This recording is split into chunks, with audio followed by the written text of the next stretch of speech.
श्रीराम समर्थ श्रीराम. या सूचना आहेत ना सुरुवातीला देतो त्या इव्हॉल्व होत जातात, म्हणजे सुधारत जातात. फीडबॅक केव्हा मिळतो? विद्यार्थ्यांचा मिळतो. आपण सगळीकडे साधक भक्त म्हणून आलेलो आहोत, आपण स्वीकारतो ज्या गोष्टी होतात त्या. पण मुलांनी इथे पुण्याची मुलं आलेली होती, त्यांचा वर्ग होता. म्हटलं हातावर हात चोळा. व्हॉट इज चोळा सर? मला प्रश्न विचारला. चोळणे हे क्रियापद आपण वापरत नाही. रबिंग, रब, रब, विक्स, वेपो, रब, रबिंग. चोळणे क्रियापद केव्हा येतं? अंगाला तेल चोळा नाही, येतच नाही. व्हॉट इज चोळा सर? त्यांनी विचारल्यानंतर rub your hands, massage your face. कारण परत हात चोळा चेहऱ्यावरून, डोळ्यावरून. हे सगळं इंग्लिशमध्ये इन्स्ट्रक्शन्स द्याव्या लागतात. त्याचं कारण कम्युनिकेशन शुड बी इफेक्टिव्ह. मी बोलतो ते तुम्हाला कळलं पाहिजे. इथे जे काही तरुण दिसतात त्यांचं काही मराठी माध्यम नाही आहे आणि त्यांना बऱ्याच गोष्टी कळत नाही. दीर्घ श्वास नाही कळत. श्वास एक वेळ करेल पण दीर्घ कळत नाही. So deep breathing 3 times. At least instructions, आणि इन्स्ट्रक्शन्स म्हणजे सूचना तरी कुणाला कळणार? नाही कळत. तुम्हाला अनुभव नाही आहे. आम्ही शिकवलेलेच विद्यार्थी आहेत, शाळेतले नाही आहेत. 1ली ते 4थी मराठी आहे आमचं. आता काही नाही. ग्रॅज्युएट झाल्यानंतर मराठीचा गंध नसतो त्यांना. चूक त्यांची नाही आहे, दोष कुणाचाही नाही आहे. असलाच तर पराधीन आहे जगती पुत्र मानवाचा, दोष ना कुणाचा. इज फॅक्ट ॲक्सेप्ट करायची. पण मला जर तुम्हाला काहीतरी सांगायचं आहे, मी तुमच्या भाषेत सांगितलं पाहिजे. हा साधा नियम आहे, बरोबर. सकाळपासून आपण श्वास हा विषय घेतलेला आहे, कारण नाम जपा श्वासोच्छ्वास. महाराजांच्या पुण्यतिथीला जेथे नाम तेथे माझा प्राण. सकाळी आपला एक मुद्दा होता, श्वास आणि प्राण याच्यात फरक आहे. श्वासायाम म्हणत नाही आपण, प्राणायाम म्हणतो. पण घेतो श्वासच ना. श्वासाचा प्राण केव्हा होतो? आणि सगळीकडे पसरलेला वायू आहे. आम्ही मराठीत प्राणवायू म्हणजे ऑक्सिजन म्हणत होतो, पण वायू म्हणजे वायुमंडल म्हणतो आपण. हे सगळं पर्यावरण वगैरे जे आहे त्याच्यात वायू पसरलेला आहे. त्याचा एक अंश मी आत घेतो. हे सगळ्या वायुदेवा तुला धन्यवाद. मग प्राणायाम सुरू करा. धन्यवाद दिल्याशिवाय कुठलीही कृती सुरू करू नका. आणि कृती संपल्यानंतर धन्यवाद द्याच द्या. आपण आकाशापर्यंत पोचलो होतो पृथ्वीपासून. काल तर आपण सगळा पंचायतनच बघितलं. आणि त्याच्यात सूत्र जो पवन सुत हनुमान आहे तो आपला श्वास आहे. नामजपा श्वासोच्छ्वास म्हणजे बी अ हनुमान. त्या हनुमानाला मी तिकडे हलवलं. तुम्हाला सांगतो हे केंद्र आहे ना, इतकी शक्तीत चालते. इथे कुठलीही व्यक्ती महत्त्वाची नाही, कुठलीही व्यक्ती महत्त्वाची नाही. एखादी दुसरी असेल पण मी नक्कीच नाही आहे, हे लक्षात ठेवा. तो हनुमान कसा आला हे तुम्हाला माहीत असेल. 2 वेडी माणसं, तो उचलत नाही. 5 जणांना, एवढा हेवी आहे तो. 2 जण स्कूटरवरून घेऊन आले, मोटरसायकलवरून ठेवला. आणि जे धावत आहेत त्यांच्या मागे, अहो पाणी तरी घ्या, काही नाश्ता घ्या. असं जात नाही तिथून. नाही चाललो, आज्ञा मिळाली होती. आले कुठून? की ज्यांनी मोर दॅन म्हणजे लार्जर दॅन लाईफ असा हनुमान उभारलेला आहे. तुम्ही जर गेलात कधी पोळे कारवार भागात तर पोळेच्या अलीकडे ते हनुमंताचं मंदिर आहे. त्यांना काय प्रेरणा जरी कोणास ठाऊक. बरं हे केंद्र त्यांना कसं माहीत होतं कोणास ठाऊक. कारण कुठे कारवार आणि कुठे वानते, त्यांनी तो ठेवला तिथे आणि गेले. नंतर मला भेटल्यानंतर आले होते, नाव तरी विचारलं. हो नाव त्यांचं. म्हटलं मी त्यांना ओळखतो. विचारल्यानंतर तुम्ही असा हनुमान का तयार केलात? आमच्या मनात नव्हता. याला वीर हनुमान म्हणतात, याला बाल हनुमान म्हणतात. पुण्याची जयजी मंडळी इकडे येते ऑफ डिफरंट एज ग्रुप्स. मुलं येतात, विद्यार्थ्यांचे कॅम्प्स असतात. तरुण येतात, त्यांचे ओरिएंटेशन कोर्सेस असतात. आणि वृद्ध येतात, सिनियर सिटिझन्स. आम्हाला स्वप्नात तो हनुमान येतो अशी पत्र आहेत त्यांची. कारण तो आहे ते वीरासन आहे. आपण खो खो खेळतो तसं. मदत केल्यानंतर तयारच आहे तो जायला. तो बसलेला आहे पण रामासमोर नाही. तो वीर हनुमान आहे, तो प्रताप हनुमान आहे. हनुमानाच्या 3 मूर्ती असतात. एक भक्त हनुमान रामाच्या पायाशी फुलं वाहतोय, पूजा करतोय. दास हनुमान हात जोडून उभा आहे, आज्ञा द्या, रामाला सांगतोय. आणि हा वीर हनुमान, प्रताप हनुमान हा आपल्यासाठी आहे की तू हाक मार, मी आलोच म्हणून समजा. आशीर्वाद देतोय तो. एक द्रोणागिरी वगैरे असं काही घेतलेला नाही आहे. तोही हनुमान असतो, उभा असतो. त्याच्या पायाखाली तो रावणाचा पहिला मुलगा अक्षय कुमार तो असतो. त्याला मारला. नंतर जंबूमाळी म्हणून राक्षस आलेला आहे, त्याला मारलेला नाही, दाबून धरलाय खाली. शंकराच्या पायाखाली एक असतो, शंकराचं नटराज मुद्रा आठवा बरं. कुठला पाय उचललेला आहे तुझ्या त्या डान्सिंग गॉडने असा प्रश्न विचारतो फ्रिज ऑफ कापरा इकडच्या राजरमणाला. दोन्ही न्यूक्लिअर सायंटिस्ट, त्याची लॅबोरेटरी पॅसिफिक समुद्राच्या काठावर. आणि ज्यावेळेला एखादं इक्वेशन सुचायचं नाही, ब्रेक थ्रू पाहिजे, त्यावेळेला तो खिडकीकडे यायचा आणि पॅसिफिकच्या लाटा बघायच्या. पॅसिफिक म्हणजे प्रशांत महासागर, सगळ्यात खोल आणि सगळ्यात शांत. तरी त्याच्यावर आलेल्या लाटा किनाऱ्यापर्यंत येईतोपर्यंत त्याच्यावर एवढं सुंदर मेडिटेशन करायचा, रिफ्लेक्शन करायचं आणि त्याला उत्तर मिळायचं. एक दिवस त्यांना उत्तरच मिळेना. तो म्हटला हे चालणार नाही. खिडकीच्या मागून तो आला आणि पाय समुद्राच्या पाण्यात भिजवून उभा राहिला. त्याला जे उत्तर पाहिजे होतं ते तर तुम्हाला सांगितलं तर तुम्ही थक्का व्हाल, कारण याच्यावर एक नोबेल प्राईज तिसऱ्याच माणसाला मिळालं. तिसऱ्याच माणसाला. सांगतो ना, हे काही मी गोष्ट सांगत नाही, it's fact, fact of life. इतक्यात त्याला आठवलं की मी ज्यावेळेला भारतात गेलो होतो त्यावेळेला भारताचा न्यूक्लिअर सायंटिस्ट, अणुशास्त्रज्ञ जो राजारामण्णा, त्याच्या शोकेसमध्ये एक डान्सिंग गॉड मी बघितला होता. आपण त्याला नटराज म्हणतो. त्या बिचाऱ्याला नटराज कुठला आठवायला? Dancing God. त्याचा कुठला पाय उचललेला आहे. आला परत, चक्र सुरू झालेलं आहे. आणि त्याचं टाओ ऑफ फिजिक्स नावाचं, म्हणजे philosophy of physics, history of physics म्हणून जे पुस्तक आहे त्याचा शेवट मी तुम्हाला आत्ता सांगते. Cosmic dance of Shiva. Shiva त्यांनी शंकर दुसरा कुठलंही म्हणलं आहे, शिव त्याचं कायम नृत्य चालू आहे. कॉस्मिक म्हणजे युनिव्हर्सल, आणि युनिव्हर्सल म्हणजे सतत आणि सगळीकडे. All space all time is universal. सतत त्याचं ते नृत्य सुरू आहे. मुद्दामून बघा, tau of physics last paragraph गुगलवर काढा, तुम्हाला हे सगळं मिळेल. त्यांनी राजारमणाला फोन केला. आपलं असंच असतं बघा. तो म्हणतो की I see that God every day but I don't know की कुठला पाय वर उचललेला आहे. Hold the line. तो अमेरिकन बोलतोय, हा दिल्लीला असेल. त्यांनी सांगतो की hold the line, please hold the line. मी जातो बघतो आणि येऊन सांगतो it is the left leg. डावा पाय उचललेला आहे. उजव्या पायाच्या खाली काय, एक मुलासारखा दिसणारा राक्षस आहे ज्याचं नाव अपस्मार. अपस्मार कुष्ठादी रोग. अपस्मार म्हणजे एका अर्थाने क्षय. पण ज्यावेळेला मूल्यांचा क्षय होतो जो सध्या चालू आहे, त्याला ज्या राक्षसी वृत्ती जबाबदार आहेत त्या सध्या खूप जोरात आहे. त्याचं प्रतीक म्हणून अपस्मार आहे. आणि मी त्याला मारणार नाही आहे, कारण तो नवीन जन्म घेईल. त्याला तसाच दाबून ठेवणार आहे. रुद्र तांडव किंवा उग्र तांडव आणि आनंद तांडव, दोन तांडव नृत्य आहेत शंकराचे. हे आनंद तांडव आहे नटराज. थैथयाट करून नाचतो, सगळे नष्ट होतात त्यावेळेला. आम्ही गमतीनं म्हणतो कृष्णाने शंकराने उग्र तांडव केलं की त्याला नको असलेला एकही मांडव उरत नाही सृष्टीत, त्याला नको असलेला. पण हा सगळंच नष्ट करेल असं त्या मातृशक्तीला वाटतं, जिला आपण पार्वती म्हणतो. हा सगळंच नष्ट करेल माझा नवरा, आणि माझ्याकडे जबाबदारी आहे पुन्हा नवीन सृष्टी निर्माण करण्याची. म्हणून जो महालय ज्याला म्हणतो, त्याची जी सर्व पितृ अमावस्या असते, काहीतरी उरावं म्हणून लगेच घटस्थापना आणि नवीन सृष्टी. म्हणून नवरात्री असते माहीत आहे ना. दुसऱ्या दिवशी हे रचना केलेली ती काय मूर्ख होते ऋषी. 700 वर्ष चालतो अजून लोकप्रिय असतो तो ज्ञानेश्वरी. लिहिणारे ज्ञानेश्वर मूर्ख, की जे म्हणतात हरिमुखे म्हणा, हरिमुखे म्हणा, पुण्याची गणना कोण करे, हरिमुखे म्हणा म्हणणारे ज्ञानेश्वर मूर्ख. विचार करा. अगदी एक प्रसंग सांगतो म्हणजे तुम्हाला कळेल. नंतर हा कॉस्मिक डान्स बघूया. मी जात होतो शिरोड्याला. एक म्हातारे आजोबा उतरणार होते, कदाचित वारीहून आलेले असतील, शेतकरी होते. मी जात होतो फोंड्याहून सावर्ड्याला. त्यांचा 20 मिनिटाचा प्रवास, माझा पुढे 10-15 मिनिटं. वाचत होतो विनोबांचं तुकाराम सार. मी अभ्यास करतो, मी काय फार आस्तिक होतो त्यावेळेला असं नाही आहे. साहित्याचा अभ्यास म्हणून मी तुकारामाचे अभंग वाचत होतो आणि विनोबांचं अप्रतिम पुस्तक तुकाराम सार, ज्ञानेश्वर सार, आणि कुराण सार, बायबल सार. सार म्हणजे essence, essence of Bible, essence of Quran. सुंदर पुस्तकं आहेत विनोबांची.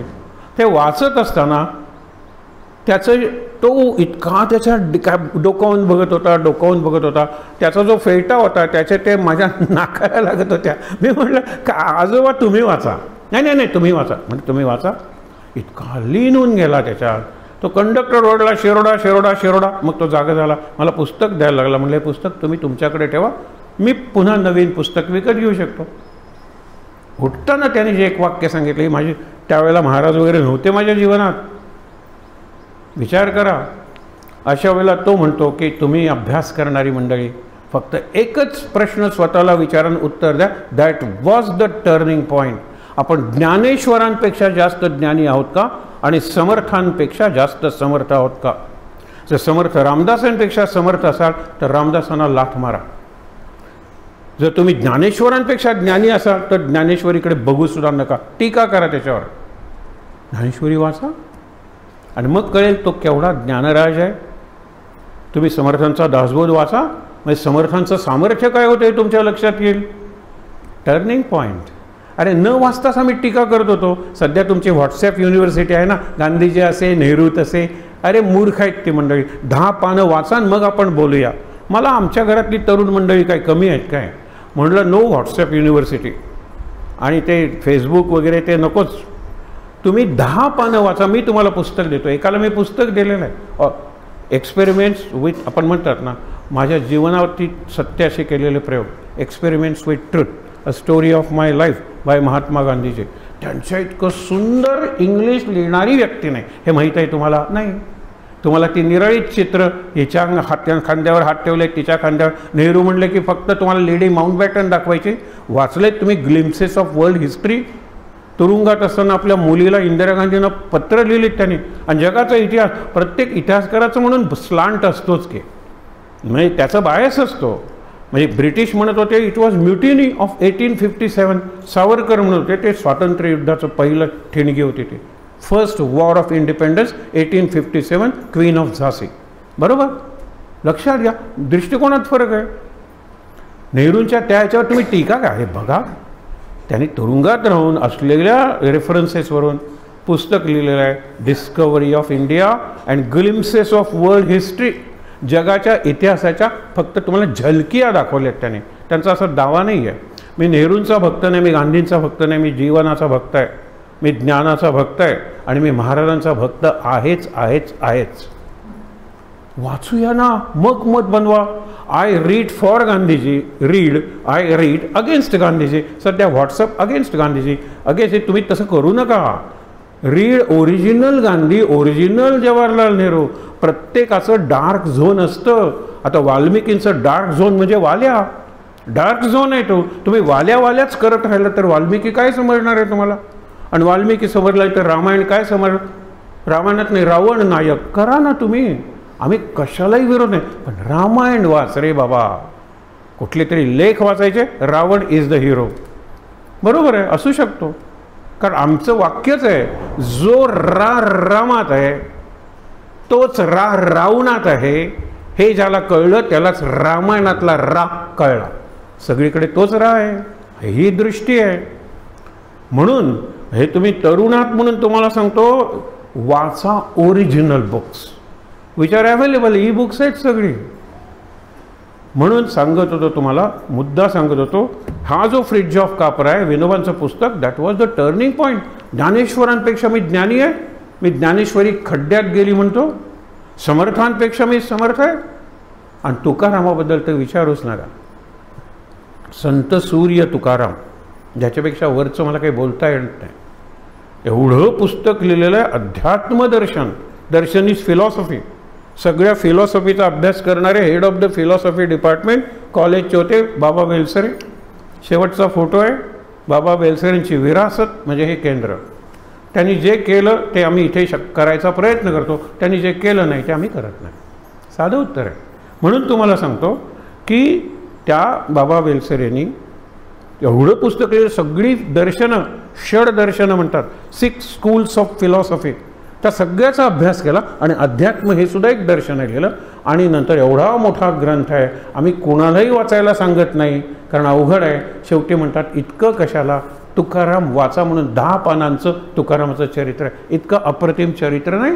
तुका आकाशा एवढा, हे तुकाराम म्हणतायत. अणुरणिया ठोकडा म्हणजे मोर मायन्यूट दॅन, तुम्ही काय म्हणा. आता ॲटम म्हणत होतो, नंतर ते हे निराळे झाले, इलेक्ट्रॉन झाले, न्यूट्रॉन झाले, प्रोटॉन झाले. आता तुम्ही करा ना स्प्लिट, तेवढा तुकाराम आहे. आणि तुका आकाश आहे एवढा. व्हाय आकाश? अनंत कोटी ब्रह्मांड नायक तुकाराम आहे. हे तुकारामाचं आत्मचरित्र आहे. आत्मप्रौढी नाही आहे, आत्मप्रशंसा नाही आहे, स्वतःची स्तुती करत नाही आहे. तो म्हणतो करीन आपोषण ब्रह्मांडाचे. हे युनिवर्स आहे, युनिवर्स केशवायनमा नारायणमा असं मी करून टाकेन. अनुभव आहे, कविता नाही आहे, हे लक्षात ठेवा. आणि म्हणून ज्या वेळेला त्यांनी प्रश्न विचारला, लेफ्ट लेग इज अप आणि लेफ्ट लेग फिरतो क्लॉकवाईज. त्याचा क्लॉकवाईज डान्स आहे. आणि क्लॉकवाईज डान्स हा डिस्ट्रक्शनचा डान्स आहे. तुम्ही कुठलंही यंत्र आणा ना, त्याची guarantee warranty what in terms of time. आणि मी स्वतः जन्मलो त्यावेळेला इन टर्म्स ऑफ टाईम जरी नाही तर in terms of number of heart beats तेवढे झाल्यानंतर मी मरणार आहे. विचार करा तुम्ही. ती guarantee in terms of time तो शिवाय तो डिस्ट्रॉयर आहे, डिस्ट्रक्टर आहे. आणि आपण म्हणतो मास्टर ऑफ टाईम. तो मृत्यूचा देव नाही आहे, मृत्यूचा देव यम आहे, तो काळाचा देव आहे. म्हणून इकडे पार्वती नृत्य करायला लागते अँटी क्लॉकवाईज. हे दृश्य आणा ना डोळ्यासमोर, हिमालयातली 3 शिखरं. इकडे याचा क्लॉकवाईज डान्स आहे. घड्याळाच्या ह्याच्यात इन टर्म्स ऑफ आपला कोर्स सुरू झाला वर्ग, घड्याळाच्या ह्याच्यात संपणार आहे. Everything gets over, gets finished in terms of time, in the course of time, in the direction of time. आणि in the direction of time आपण प्रदक्षिणा घालतो. उजव्या हाताने घालतो म्हणजे क्लॉकवाईज घालतो. शंकराच्या वेळेला थांबा, अर्धी झाली ना क्लॉकवाईज, आता अर्धी अँटी क्लॉकवाईज घाला, कारण तो शिवतत्व आहे. मोठा विषय आहे तो. आणि तो फिजिसिस्ट आहे, nominated more than once for Nobel prize. त्या फ्रिज ऑफ कापराला मिळालं नाही. पण पुढची गोष्ट बघा बरं. इकडे पार्वती नृत्य करते अँटी क्लॉकवाईज, तिचा उजवा पाय, त्याला लास्य नृत्य म्हणतात. म्हणून महालसा हे महालास्य आहे. असू दे, लास्य म्हणजे तेज. तेज कसलं आहे? वात्सल्याचं तेज आहे. ह्याने सगळं जो विश्व नष्ट केलं. म्हणून मला काही विश्वाची बीज राखून ठेवली पाहिजेत. आणि म्हणून ती नोहाज आर्क म्हणून जी येते ना, मनूने एक होडी करायला सांगितली त्या माशानं. फार सुंदर गोष्ट आहे. इथे तो नवीन मुलं आहेत 2-3 आवडावं म्हणून त्यांना मी मराठीत सांगतो थोडी गोष्ट. मनू नावाचा एक ऋषी आहे. एक दिवस तो हे करतोय, अर्घ्य देतोय. आणि इतक्यात एक त्याच्या ओंजळीत मासा आला. त्याने समुद्राचंच पाणी घेतलं ना. मला पाण्यात सोडू नकोस, समुद्रातले मोठे मासे मला खाशील, मला तू घेऊन जा. हा ऋषी शाकाहारी, मी काय करणार, कुठे नेणार त्याला? तर त्याने कमंडलू होता त्यातल्या त्यात जवळचं, त्या कमंडलूत तो मासा टाकला. घरी आणण्यावर हा झोपण्यापूर्वी काही तासात म्हणतो, मला हे पात्र लहान होतंय, या पात्रातून मला बाहेर काढ. मोठं मडकं होतं, त्या मडक्यात टाकला. सकाळी उठतोय त्यावेळेला, मला हे पात्र लहान होतंय, मोठ्या पात्रात टाक. त्यांनी घरातल्या विहिरीत टाकला. एका आठवड्याने मला हे पात्र लहान होतंय. आपल्या उपासनेचं प्रतीक आहे. अजून नाम, अजून नाम, अजून नाम, सपाटून काम, झपाटून नाम, हे लक्षात ठेवा. आणि नंतर हे पात्र त्यांनी तळ्यात सोडला. त्या माशाला काठाने जात असताना आवाज आला, अरे हे पात्र मला लहान होतंय, मी तळ्यापेक्षा मोठा झालेलो आहे. नदीत सोडला, समुद्रात सोडला, सागरात, महासागरात. महासागरात ज्यावेळेला तो मनू सोडतो त्यावेळेला तो म्हणतो, मी अजून मोठा होणार आहे रे. आता प्रलय होईल, पाऊस पडायला सुरुवात होईल, जो पाऊस थांबणार नाही. आणि ज्यावेळेला प्रलय सगळं जग बुडून जाईल त्यावेळेला तू वाचशील, कारण तू मला वाचवलंयस. काही काळ जाणार आहे यामध्ये, तू एक मोठ्यात मोठी होडी बनव. हे बायबलमधली नोहाज आर्क. आपण नोहाज आर्क शिकवतो, पण मनूची होडी कोणाला माहीत आहे? माहीत नाही बिचारा मनू. मराठी माध्यम. तुम्हाला एक सहज गंमत सांगतो. म्हणून आमच्या दारात एक कुत्रा आलो परवरीला, आम्ही त्याला वाघ्या म्हणायला लागलो. आणि छान त्याला बघायचो, भात वगैरे, व्हेजिटेरियन ना सगळं कुटुंब. मागे दुसऱ्या कुटुंबाने त्याला बोलवलं आणि ते नॉनव्हेज ना, ते त्याला टायगर म्हणायला लागले. आता वाघ्या म्हणलं तरी येत नाही. मराठी मीडियम कुणाला पाहिजे? कुत्रंसुद्धा विचारत नाही हो मराठी. हे नारळ पडलाय, काय घाबरू नका, खरं आहे ते. असे पाडणार आहेत वरती आपलेच पूर्वज बसलेत. त्यांचा खेळ चाललाय फुटबॉलचा. अजूनही आवाज येतील. ही घाबरली असेल म्हणून हिला सांगितलं. एनिवे, गंमत बघा. तर ज्या वेळेला टायगर म्हणलं की तो येतो. आमच्याकडे असं कंपाऊंडवरून उडे वाघ्या मुरळी झाली आमची, तरी तो येत नाही. मराठी कोणालाच नको आहे, व्हेज कोणालाच नको आहे. गंमत आहे, सोडू द्या, हा गंमत याच्यातली सोडा. तर तिने ते नृत्य सुरू केलं. मनूला सांगितलं तुला कासव वाचवायला पाहिजे तर कासव आणि कासवी वन पेअर. तुला बेडूक वाचवायला पाहिजे तर बेडूक आणि बेडूक. तुला वाटते पुढच्या सृष्टीत मांजर असलं पाहिजे कारण प्रलयात सगळं नष्ट होणार आहे, तर मांजर आणि मांजरी. माणसांच्या पेअर्स, ऋषींच्या पेअर्स घे, तू मोठी नाव बांध, आणि ज्या वेळेला सगळीकडे पाणी येईल, पाण्यावर तुझी नाव तरंगत राहील, काही पान दिसणार नाही तुला झाडाचं, आणि नंतर मोठ्या लाटा येतील, तुला वाटेल आपण बुडतो की काय, इतक्यात एक कारंज वरती आलेलं दिसेल. व्हेल, ब्लू व्हेल आपण ज्याला म्हणतो ना, व्हेल मासा, बघा मुद्दा म्हणून एक शिंगासारखं असतं आणि त्यातून तो पाणी वरती उडवत असतो, तो मी असेल. तो एक दोरी तयार ठेव, मग वासुकी नाग, आणि त्या दोरीनं मला बांध. जोपर्यंत पाणी उतरत नाही तोपर्यंत आपण गप्पा मारूया. आणि या देवांच्या गप्पा आहेत, ऋषींच्या गप्पा आहेत. मनू आणि मासा यांचा संवाद म्हणजे मत्स्यपुराण. सृष्टीपासून सगळं त्यांनी सांगितलेलं आहे. आता ह्याला देवमासा म्हणतो आपण. व्हेलला काय इतिहास आहे, पण देवमासा म्हणला की इतिहास आहे. आपल्या प्रत्येक शब्दाला सुद्धा इतिहास आहे, कारण संस्कृत कृत म्हणजे केलेली भाषा आहे, इव्हॉल्व भाषा नाही बाकीच्या भाषांसारखे. प्रत्येक शब्दाला अर्थ आहे. त्या अर्थावर चिंतन केलं की तो शब्द माझ्यासमोर व्यक्त होतो आणि तो शब्दच माझा गुरु बनतो. असू दे, मला सांगायचं आहे काय की ज्या वेळेला हे दोघांची नृत्य चालू आहेत, म्हणून ती क्लॉकवाईज अँटी क्लॉकवाईज सगळंच कशाला नष्ट होतंय जीवनातलं, काहीच उरत नाही का. मी नेहमीच उदाहरण देतो त्या जाहिरातीचं, तुम्हाला आठवेल ती जाहिरात, पण जरा जुनी झालेली आहे. रमेश सुरेश चौथीत असलेले मित्र 40 वर्षांनी भेटतात. एक गोल झाला तर आता दुसरा गोल झाला. हे घ्यायला पाहिजे. We have to take these things in our. प्रत्येक गोष्टीला जर अंग काढायला लागले तर अंगच उरणार नाही, हे लक्षात ठेवा. काय अंग काढताय तुम्ही, होणारच आहे. पडू दे, जोपर्यंत माझ्या डोक्यावर पडत नाही. आणि डोक्यावर पडलं ना, त्याच्या डोक्यावर ॲपल पडलो तर तो न्यूटन, माझ्या डोक्यावर नारळ पडून मी जगलो, आय महान न्यूटन होईल. कुणाला माहीत आहे. Take life like that. Positively घ्या, सेन्स ऑफ ह्युमर विनोदाने घ्या. तरच महाराज समजू शकतील. बाबांचं वाक्य आहे, तर बाबा समजू शकतील. हा माझा अनुभव आहे. विनोद पाहिजे, sense of humour, not jokes and definitely not PJs. PJ नको, ते फालतू जोक्स आहेत. Humour. Pu La Deshpande humour. He was a humorist, he was not a joker और जोक मेकर. तर पार्वती अशी नाचते, हे नाचते. गणेश नाचू शकेल का. अरे सगळ्यात चांगलं गाणं आहे गणराज रंगे नाचतो. आणि हा आपलं तांडव नृत्य विसरतो आणि ती विसरते. दोघजण कौतुकाने त्या किती छान नाचतंस रे, थोई थोई नाच माझ्या गणेशा. त्याचं नित्य नृत्य आहे. हिचं यांचं तांडव आहे नष्ट करणारं, हिचं लास्य आहे निर्माण करणारं, आणि आहे ते सुंदर टिकवणारं गणेशाचं नृत्य आहे. गणेश कॉन्स्टंट इक्विलिब्रियम, कधी तोल जाणार नाही गणेशाचा. कसंही केलं तरी गुडू गोपाला शेवटी तो आहेच. लक्षात ठेवा. काय त्याची ग्रॅव्हिटी होणार आहे का कमी. नाही, सेंटर तेवढीच उंची आहे त्याची. हॉरिझॉन्टल काढा, खाली वर्ण फेकणं नाही आहे, मारलात तुम्ही तसाच उरतो. हे गणेशाच्या गोलाकृतीचं वैशिष्ट्य आहे. मूर्तिशास्त्रसुद्धा शास्त्र आहे हो. आता मूर्तिशास्त्राकडे येतो ना. ज्या वेळेला हे सांगितलं त्यावेळेला तो म्हणतो थँक्यू, डावा पायवर आहे ना, आय गॉट इट. आणि त्याने पुस्तकाचा शेवट केला. आत्ता सांगितलं तो त्याचं नृत्य चालू आहे, आणि हे नृत्य विश्वात कायम चालू आहे. विश्वात कायम नाश आहे आणि विश्वात कायम उत्पत्ती आहे. आत्ता मी बोलताना असंख्य तारे, तुम्ही मुद्दामून बघा, ॲस्ट्रॉनॉमीचा एखादा चॅनल लावावं यूट्यूबवर. काय विश्व आहे हो. लहानपणी आम्ही म्हणत होतो एकच कॉलेजमध्ये शिकतात देअर इज वन युनिवर्स. पण युनिवर्स डिफाईन करा ना.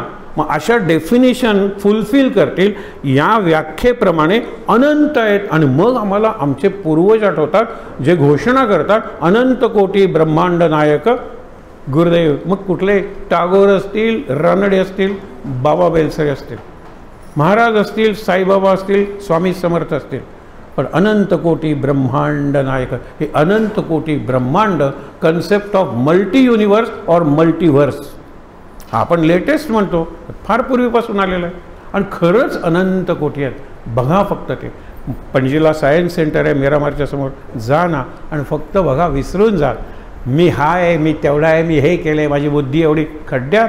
एवढा पार्टिकल म्हणजे जर पृथ्वी आहे तर पार्टिकल ऑफ पार्टिकल एशिया आहे, particle of particle of particle India आहे, particle of particle of particle Goa आहे, particle of particle of particle of particle of particle M47 परवरी म्हणजे माझं घर. काय काय आणि त्याच्यात राहणारा एक मी पार्टिकल काय हो, आणि काय मी मोठा वगैरे काही नाही आहे.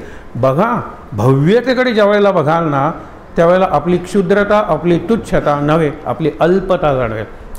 अल्प तो महान आहे, अनंत आहे. मी अल्प म्हणजे पॉझिटिव्ह आहे, म्हणजे अल्प म्हणजे निगेटिव्ह नाही आहे, पण तिथपर्यंत मला जायला पाहिजे. एक आम्ही सांगतो, पूर्वी परवरीला हे होती, झोपडपट्टी होती, आता मंदिर आले वगैरे त्या भागात. एक वाक्य वेडा प्रयोग कधी कधी करून बघायचे असतात. या जगात कोणतीही कुरूप गोष्ट नाही आहे, आकाशाच्या पार्श्वभूमीवरती पाहिली पाहिजे. गदी माडगुळकरांचं वाक्य. काही कुरूप नाही आहे, आकाशाच्या म्हणजे विशाल मनाच्या कॅनव्हसवर बघा.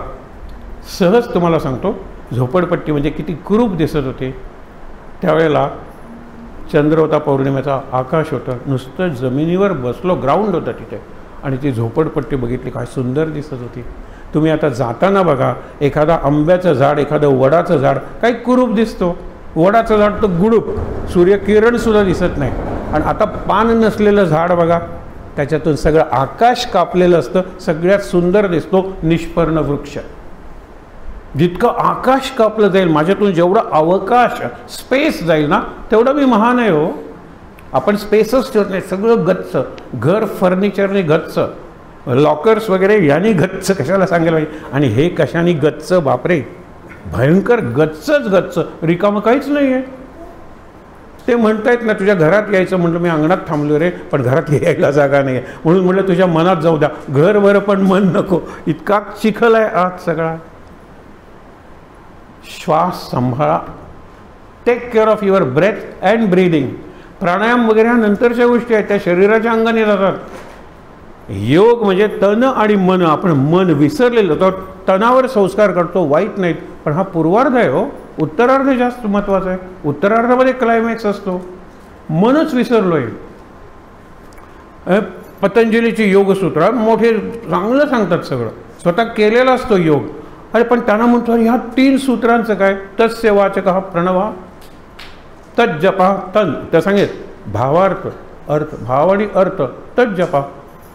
त्याचं ते जो तत् आहे योम, ओम किंवा ते सद्गुरू, त्याचं प्रणव ओम हे त्याचं चिन्ह आहे. जशी उमेदवाराची खूण असते ना, त्याचं खूण आहे. तत् जपा ते सांगेल, तदर्थ भावनम, अर्थ आणि भाव, भावार्थाने तो जप घ्या. नुसता जप राम राम राम राम म्हणू नका. आणि शेवटी ईश्वर प्रणिधानात, हे पतंजली आधी सांगतो, शरण जा त्याला, मी कुणीच नाही आहे. म्हणून काल आपण बघितलं होतं आणि सकाळी आपण वाचणार होते, इतक्यात मुख्यमंत्री आले आणि मुख्यमंत्री येणार म्हणल्यानंतर आपण त्यांचं एक फॉर्मल स्वागत, त्याच्यामुळे हा विषय मागे राहिला. मी तुम्हाला फक्त सांगितलं होतं, वाचून दाखवतो, महाराजांनी मानस पूजा सांगितलेली आहे ती, पण ती नाही ही जेवण ज्यांना माहीत नाही आहे बऱ्याच जणांना.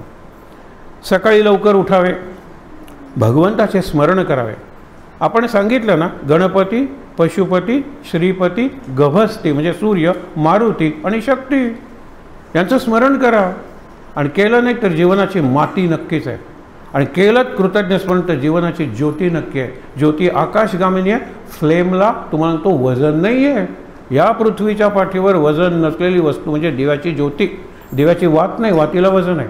दिव्यातल्या तेलाला वजन आहे, दिव्याला वजन आहे, ज्योतीला कुठे वजन. आणि म्हणून ज्योती खाली जरी केली, अगरबत्ती लावान खाली करा, ती वरतीच येणार आहे. ती आकाशगामिनी आहे, तिला पृथ्वीचा आकर्षणच नाही आहे. तिला not attracted by so called gravity of the earth. नाही, मग मला ज्योतीसारखं व्हायला पाहिजे. आणि ज्योतीसारखं व्हायला पाहिजे ते गणपती, पशुपती त्यांचं स्मरण करा. महाराज सांगतात, हातपाय स्वच्छ धुवावे. याचा अर्थ आंघोळ करत बसू नका. सकाळी 4ला उठताना आंघोळ कशाला रे? 4ला उठलेलं आहे, सगळं जग शांत आहे, बाहेर ओझोन आहे, खिडकी उघड, ध्यान कर, नाम घे, स्मरण कर. प्रभाते म्हणी रामचिंतित जावा, चिंतन कर, जोरात नको. हे मुंबईच्या चाळीत घडलेले अनुभव आहे. पहाटे आजोबा उठतात आणि जोरात ओंकाराची साधना करतात. हो त्याचं सुरू होतं. त्यावेळेला रात्री 2ची नाईट शिफ्ट असून शेजारच्या घरात राहणारा एक कामगार म्हणतो, सुरू झाला आजोबाचा बो. खरंच आहे ना. 4ला दुसऱ्याला त्रास देणारा ओंकार हा बोंकार आहे. लक्षात. भुंकणं बरं कुत्र्याचं. माझ्या उपासनेचा कुणालाही त्रास होता कामा नये. आणि अशी एकमेव उपासना नाम ध्यान अनुसंधान. नाम ध्यान अनुसंधान. नाम स्मरण, meditation and constant meditation, constant remembrance. Silent आहे तो. अंतरंगीची उपासना. हा शेवटचा मुद्दा आपण घेणार आहोत.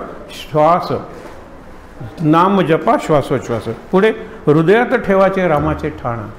हृदयात रामाचं स्थान ठेवा. मानसपूजा दुसरी बाबांनी सांगितले. त्याच्यात तुम्ही सगळं त्यांना गोंधळून बोलवता. चांगलं आहे मग घरात बोलवता.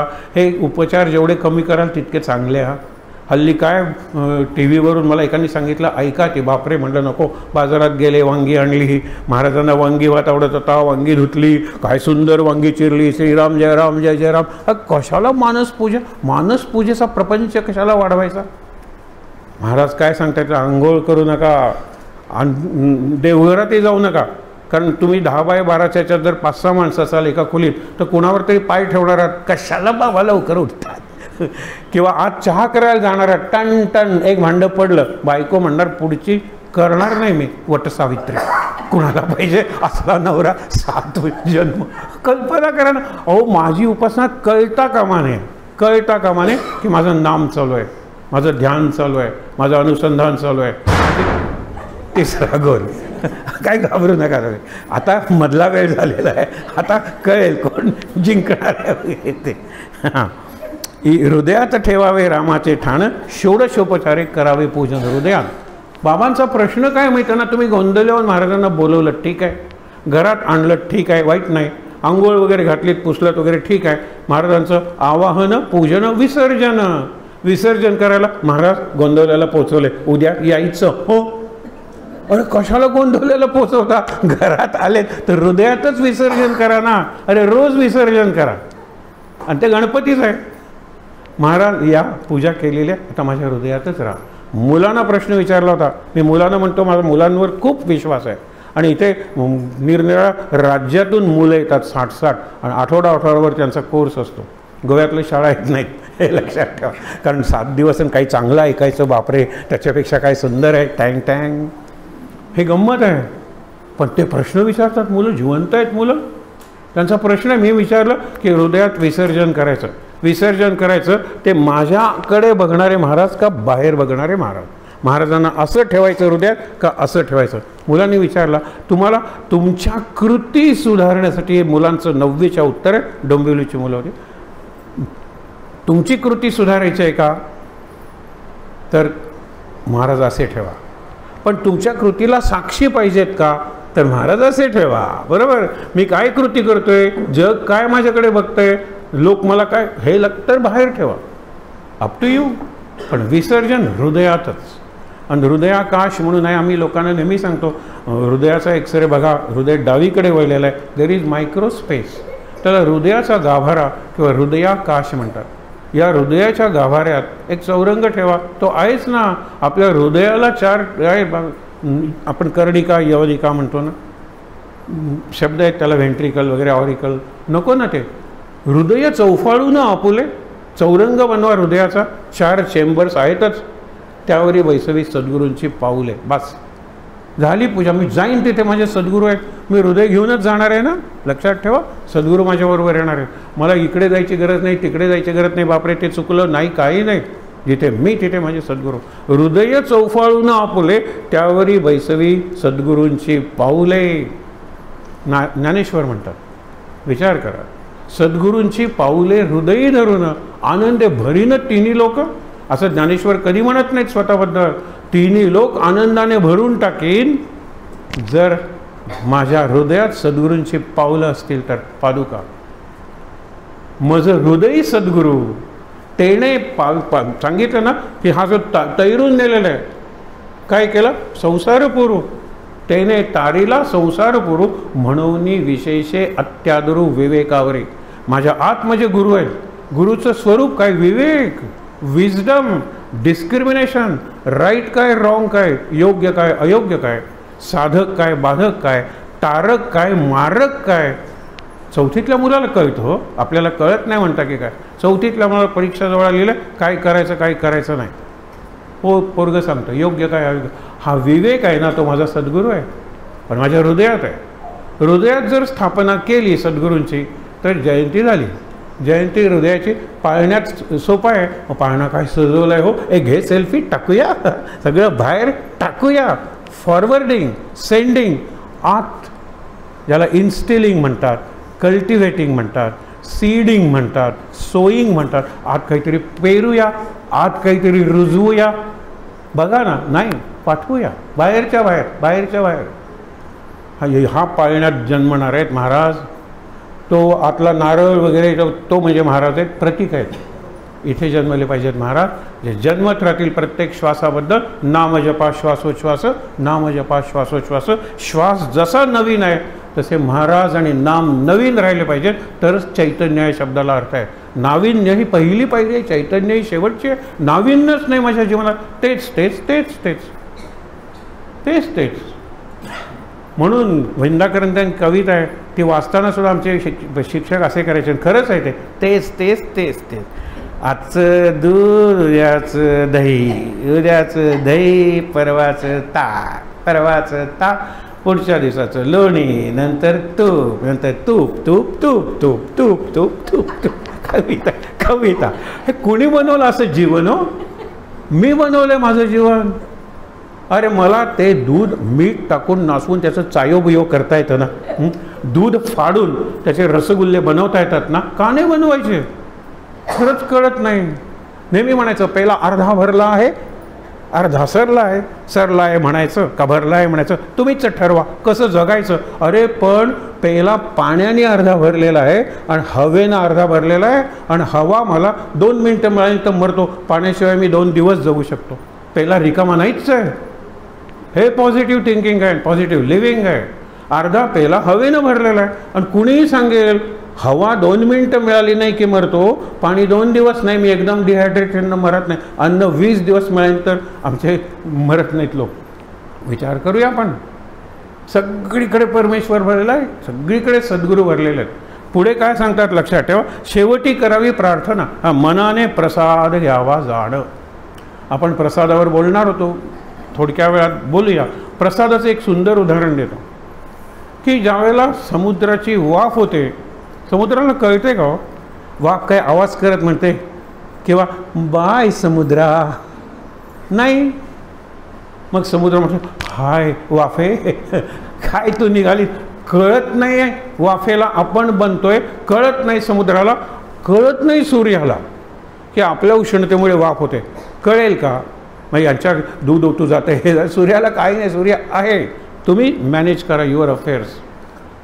कळत नाही सूर्याला, कळत नाही पाण्याला, कळत नाही वाफेला, वाफ एकत्र कळत नाही ढगाला, कळत नाही वाऱ्याला, आणि कळत नाही ढगाला शेवटच्या थेंबापर्यंत पळतं. कळत नाही. कळतं शेतकऱ्याला, हे लक्षात ठेवा. कळतं शेतकऱ्याला. या पाऊस पडलेला आहे, चला यावर्षी छान पीक काढूया. आपण आत शेतकरी आहोत आणि बाहेर सगळं शेत आहे. माझ्या देहापासून क्षेत्र म्हणलेलं आहे, आत क्षेत्रज्ञ आहे. गीतेतला 13वा अध्याय. क्षेत्र, क्षेत्रज्ञ. आपण क्षेत्रज्ञ नाहीच आहोत. क्षेत्र, क्षेत्र म्हणजे शेत, आणि क्षेत्रफळ वाढवूया.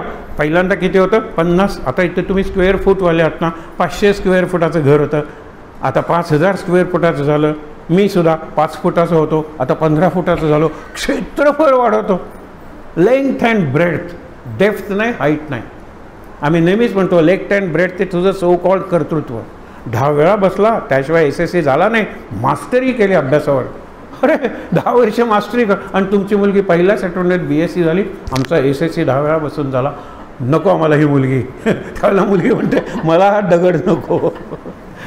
विचार करा ना तुम्ही. म्हणून तुम्हाला सांगतो की मुद्दा कशात आहे की हृदयाच्या आसनावर बसवा आणि हृदयाच्या आकाशात त्याला विसर्जित करा एव्हरी डे. मानसपूजेला वेळ नाही, पण महाराज सकाळी करा म्हणून सांगितले. मग गंध फुलं करावे, अर्पण नैवेद्य करा, मनाने प्रसाद घ्यावा. सुंदर उदाहरण आहे. एक तर उदाहरण काव्यात्मय, कविता करा तुम्ही त्याच्यावर. झाड आहे, झाडाची फांदी आहे, खालून नदी वाहते आहे, वारा आला, वाऱ्याला माहीत नाही की एक फूल पाण्यावर पडलं आहे, फुलाला माहीत नाही की आपण पाण्यावर पडलो आहे, तिकडे डोलत होतो आता निघालो, पाण्याला माहीत नाही आपल्यावर एक फूल पडलेलं आहे, पाणी समुद्राला आलं, समुद्राला कळलं नाही आपल्यावर फूल. हा प्रसाद आहे, हा प्रसाद आहे. प्रसाद म्हणजे सहजता, प्रसाद म्हणजे सौंदर्य, प्रसाद म्हणजे एफर्टलेसनेस और ईज, स्मूथनेस. हा प्रसाद आहे. हा काव्याचा गुण आहे. प्रासादिक काव्य संतांचं असतं, प्रासादिक नाट्यमंडळी, प्रासादिक अभंग गायन प्रसाद आहे. आणि आमची महाराजांची व्याख्या सुंदर आहे. महाराज मी साद घातलेले आहे, प्रतिसाद देतात. काय रे? प्रसाद मिळाला. साद प्रतिसादातून प्रसाद निर्माण होतो, प्रसाद निर्माण होतो, बनवायचा नसतो, बनवलेला प्रसाद द्या सत्यनारायणाचा. आणि काय शिऱ्यात साखरच नव्हती, शिराच प्रसाद नाही, शिरला ना पण झालं, शिऱ्याचं काम अवतार कार्य संपलं, शिरला. अरे शिरा कसा असतो? तो नसतो ना. आपण चौथीतल्या त्या मुलाची गोष्ट बघितलेली आहे. तुला यादी देते, आण आणि विसरू नकोस 4 आण्याची खडी साखर आण, कारण तू चौथीत पास व्हावास 4 आण्याची खडी साखर देवाकडे बोलले होते. तू पास झालास रे, आणली पाहिजे साखर. तो आणतो सगळ्या वेळा, सगळ्यात येतो डाव्या हाताने.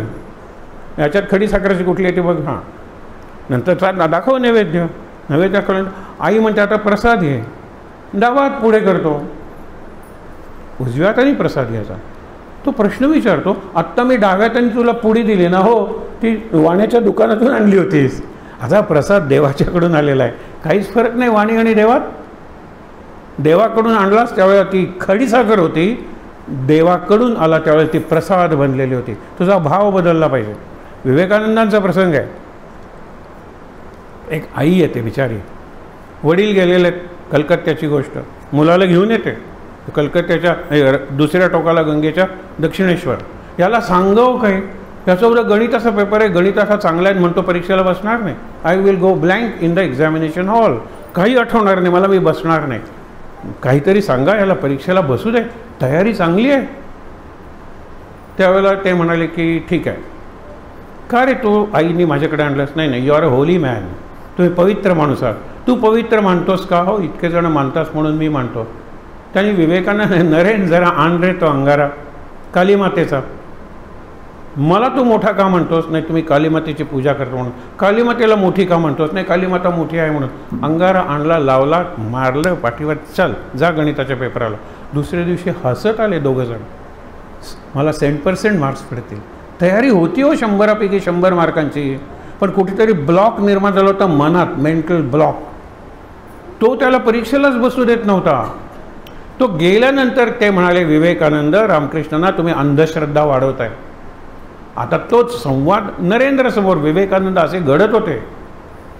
ती राख लावली तर तो काय गणिताला जाणार आहे?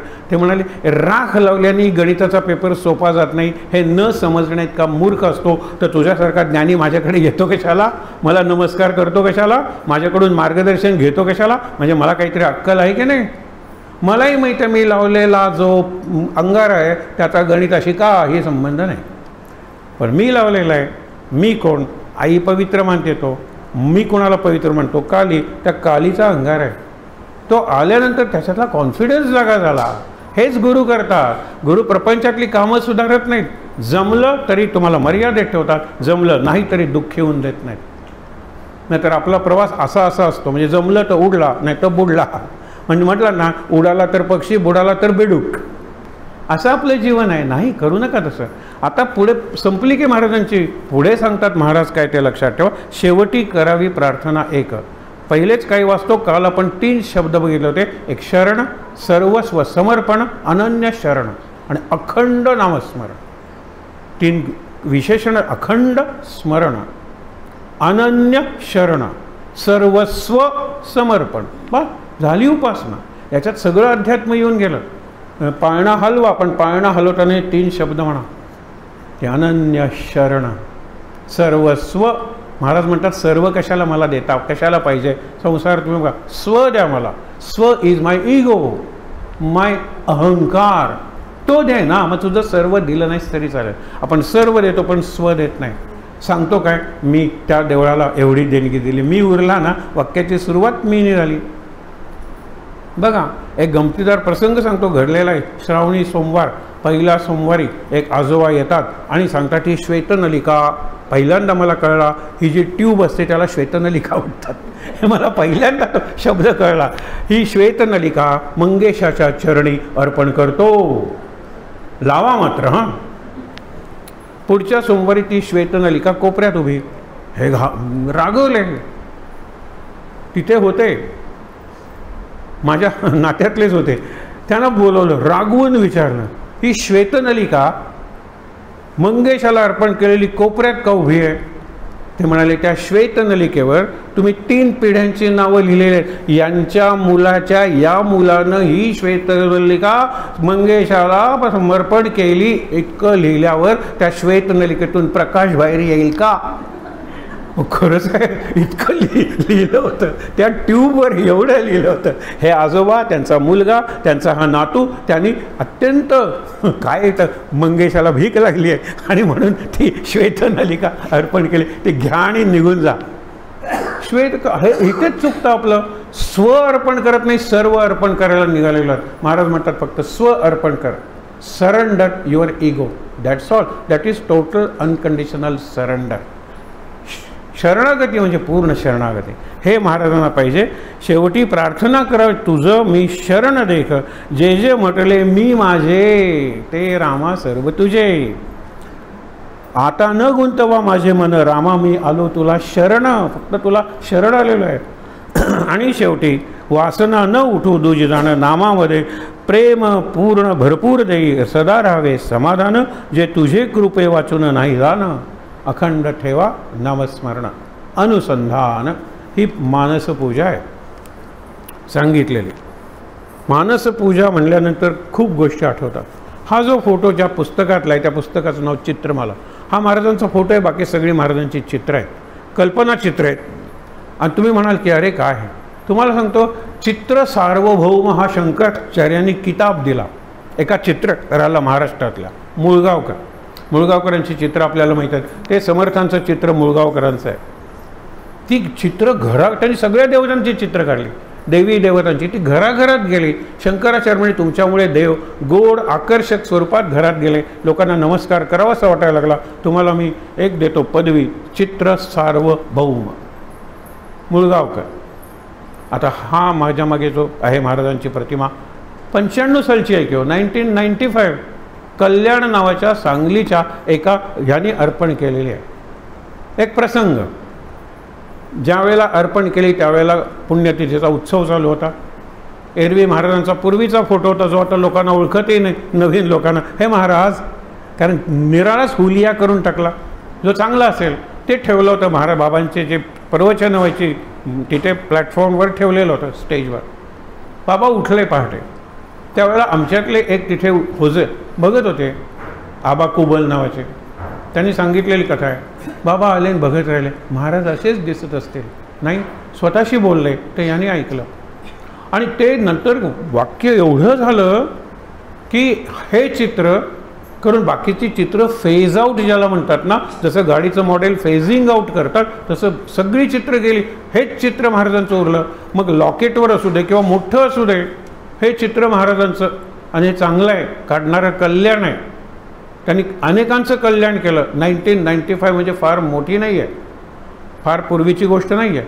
एकदा आपल्याच घराचे हजारो नाही लाखो, कदाचित सर्व देशात सुद्धा जिथे जिथे महाराज गेले तिथे महाराजांचं चित्र गेलं. महाराजांच्या ह्याच्यात चित्र आली. स्कूटर बाहेर काढत होता, आपल्याच गेटमधून ट्रक अंगावरून गेला आणि गेला, मेला ऑन द स्पॉट. लोक विचारतात असं कसं? अरे ते अकाउंट्सच निराळे आहेत. महाराजांनी उदाहरण दिलं, तुम्ही कापडाच्या दुकानात जाऊन लाकडाची चौकशी करता. नाही, आता हा नंतरच आहे. हे लक्षात ठेवा, आम्हाला नारळ का मिळतील सांगा बरं. ही रोज जर यांची फुटबॉलची मॅच चालू आहे तर मग नारळ कुणालाच मिळत नाही आहेत सध्या.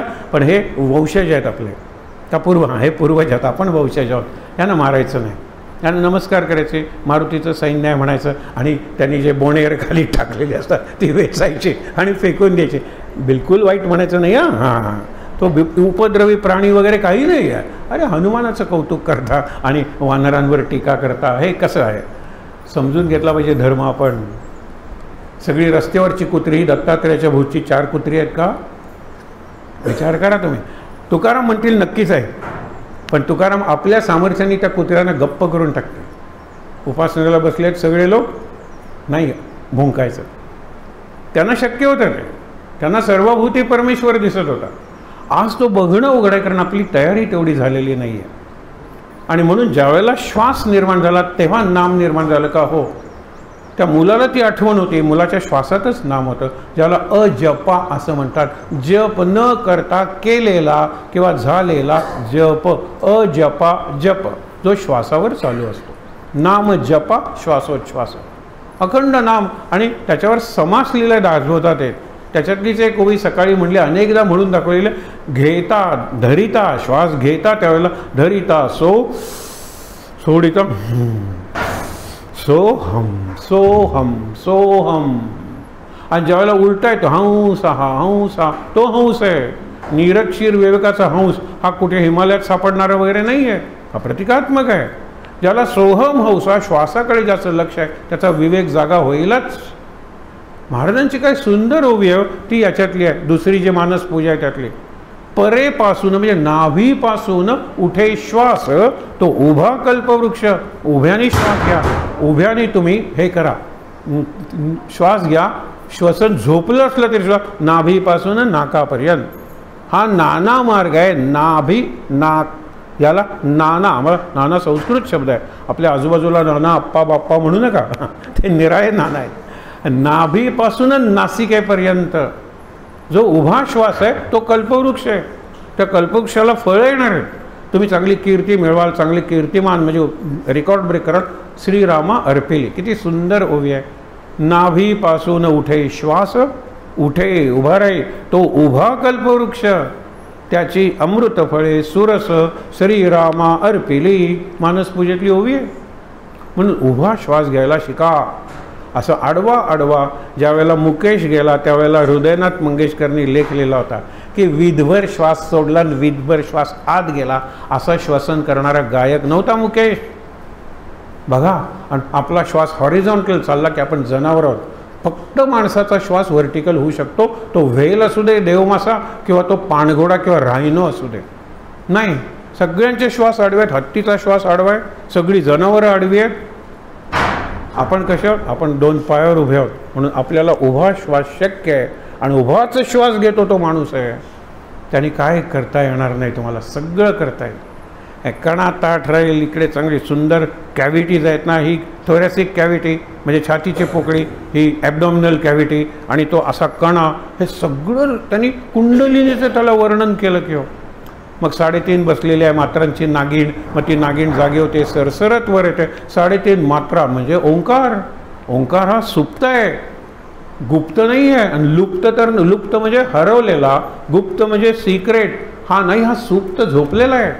एक चित्र बघा ना रोज, आज घेऊन जा हे चित्र बरोबर. पुढे आहे पद्मनाभ, शांतपणे झोपलेला आहे. शांताकारम भुजगशयनम. कुठे? क्षीरसागराच्या तळाशी, त्याच्या नाभीपासून कमळ, त्याला नाभ म्हणलेलं आहे, कमळाचा देठ. आणि ते समुद्राच्या सरफेसच्या वर आलेलं कमळ, आणि त्याच्यावर 4 दिशांनी 4 तोंडांनी बघणारा ब्रह्मदेव, सृष्टीचा निर्माता. इथे माझ्या कोण आहे? पद्मनाभ. या स्वयं पद्मनाभस्य मुख पद्मात विनिसृत. गीतेचं आहे ना महात्म्य. गीता स्वतः परमेश्वरांनी सांगितलेली आहे पद्मनाभाने. तो काय सांगतो? नाभी नाभी, भिव नकोस, भिव नकोस. संस्कृत सांगतोय तुम्हाला, अभी आणि नाभी. भिवच नकोस तू. कशाला वाहतो? मी आहे ना इथे. कोण? देव सांगतो. आणि गुरु सांगतो भिवू नकोस, मी तुझ्या पाठीशी आहे. पाठीशी आहे, पाठीमागे नाही. I am not behind you, I am at your back. हे लक्षात घ्या. आणि हाच तो पॉईंट जिथे फ्रोझन आपले व्हर्टिब्रे झालेले, कॉकिक्स म्हणतो आपण त्याला, माकड हाड म्हणतो, तिथे ती झोपत आहे. ती जागी करा कुंडलीने, आणि ती जागी होईल. नाम घेत राहा, कुंडलीने जागी हो, कुंडलीने जागी हो. म्हणून होणार नाही, तुम्ही झोपाल. कुंडलिनी जागी होते. मग प्रत्येक स्ट्रोक, अरे स्वप्नात सुद्धा सचिन तेंडुलकरच्या भावांनी सांगितले, आम्ही त्याच्याबरोबर झोपायला कोणी तयार नसतो, कारण झोपेत सुद्धा त्याचं फुटवर्क चालू असतं, इतक्या लाथा मारतो. तो बॉलिंग, तो क्रिकेटरच आहे तो. बघा त्याची कुंडलिनी जागी झालेली उगीच नाही तो होणार. कुठला एखादा चित्रकार, एखादा वक्ता, एखादा नट एकदम काहीतरी करून जातो आणि म्हणतो तुकारामाचा प्रसंग सांगतो, अप्रतिम आहे. आणि तुकाराम आपल्याला आदर्श आहे एका अर्थाने. कारण का की तो प्रापंचिक आहे. एकनाथ आदर्श आहेतच, कारण त्यांनी प्रपंच केला. पण आधी एक जनार्दन, एका जनार्दनी जनार्दन स्वामींची कृपा, तो अंतिम मुक्तीचा अनुभव घेतला. मग त्यांनी गिरिजाताई अत्यंत अनुकूल अशी पत्नी त्याशी संसार केला. एकनाथी आहेत पण मला एकनाथ आवडत नाहीत. महाराज म्हणतात तुकाराम बरे, 2 लग्न केली माझ्यासारखी, मग माझ्या महाराजांसारखी.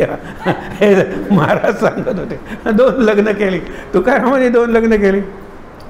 त्यांची पहिली बायको अनुकूल होती, दुसरी बायको प्रतिकूल होती. प्रतिकूल, कूल शब्द माहीत हल्लीचे, कूल ही प्रतिकूल आहे. नाही, त्रासच द्यायचे. आणि म्हणून जळती शेगडी छातीवर ठेवून ज्याने नामस्मरण केलं त्या तुकारामाला नमस्कार. त्याच्यासारखा संत नाही. महाराजांचं वाक्य, छातीवर जळती शेगडी. त्यांना घरी जावंसच वाटायचं नाही, कारण गेल्यावरती शिव्या द्यायच्या. आलात काळतोंड्याकडून, काळतोंड्या म्हणजे पांडुरंग, त्या दगड्यांनी सोडलं नाही वाटतं, दगड्या म्हणजे पांडुरंग. आणि आलं आमचं ध्यान, आलं आमचं सोंग. बघा विचार करा, ती चांगली पतिव्रता होती. अत्यंत चांगला क्लायमॅक्सचा एक प्रसंग आहे. आता वेळ मिळाला तर सांगेन, पण हेच लक्षात ठेवा. तुकाराम म्हणतात घरी जावंच वाटतं. बरे केले पांडुरंगा बाईला कर्कशा. कर्कश बायको मिळवून दिलीस पांडुरंगा, केवढे उपकार. घरी जावंसच वाटत नाही. तरी रात्री 11 वाजता भंडाराच्या डोंगरावरून येताना एक मित्र भेटतो. अच्छा रात्री राहू का रे तुझ्याकडे?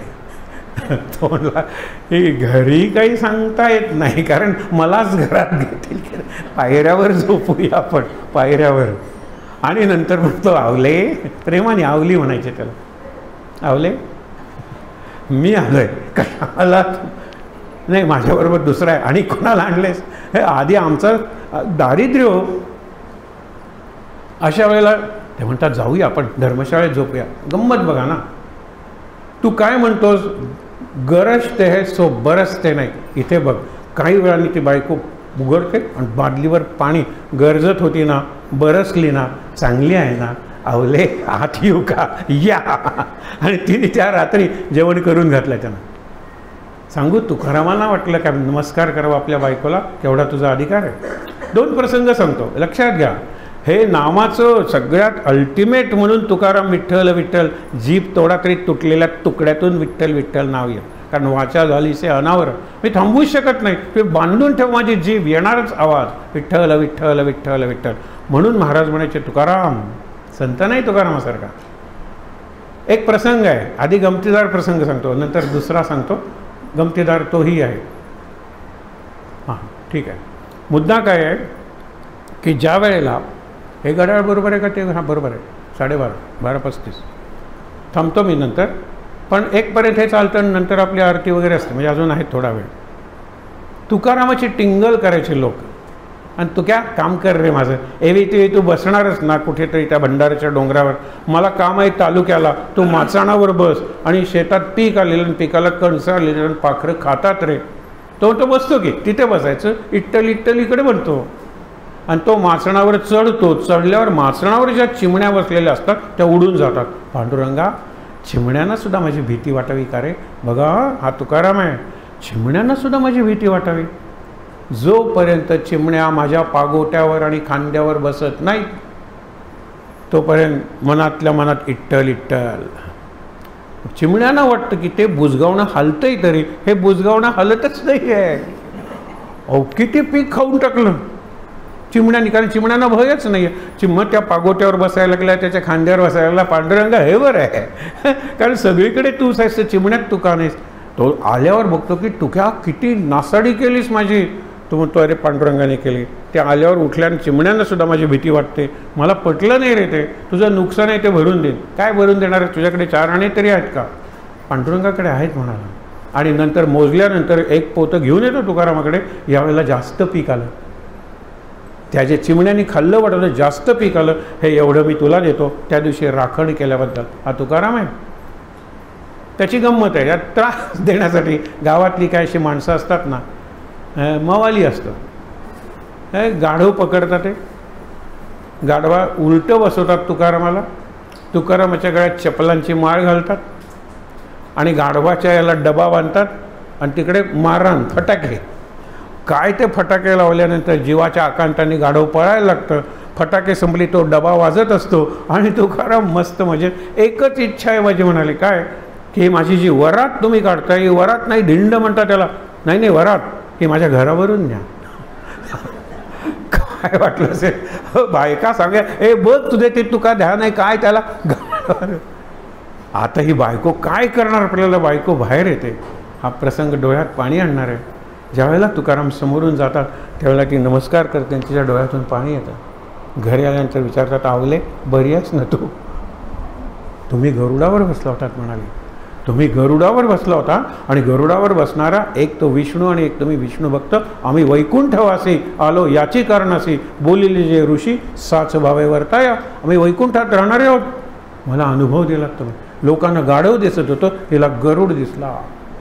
पत्नी आहे ती आणि एका अर्थाने पतिव्रताच पत्नी. आता दुसरा प्रसंग बघा,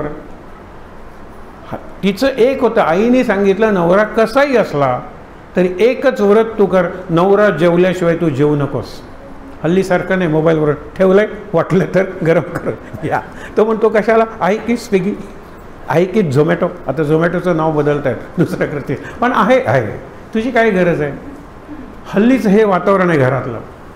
त्यावेळेला जेवल्याशिवाय नवरा नाही. आणि तुकाराम कुठे असायचं कल्पना नाही. हे आमचं येडं बघितलं का, या डोक्यावर आहे शिदोरी, आधी नवरा जेवणार तुकाराम, नंतर मी जेवणार. म्हणून नवऱ्यासाठी शिदोरी घेऊन जाते. आमच्या येड्याला बघितलं का, तुक्याला बघितलं का, काय कुणी ना असेल त्या भंडारा डोंगरावर.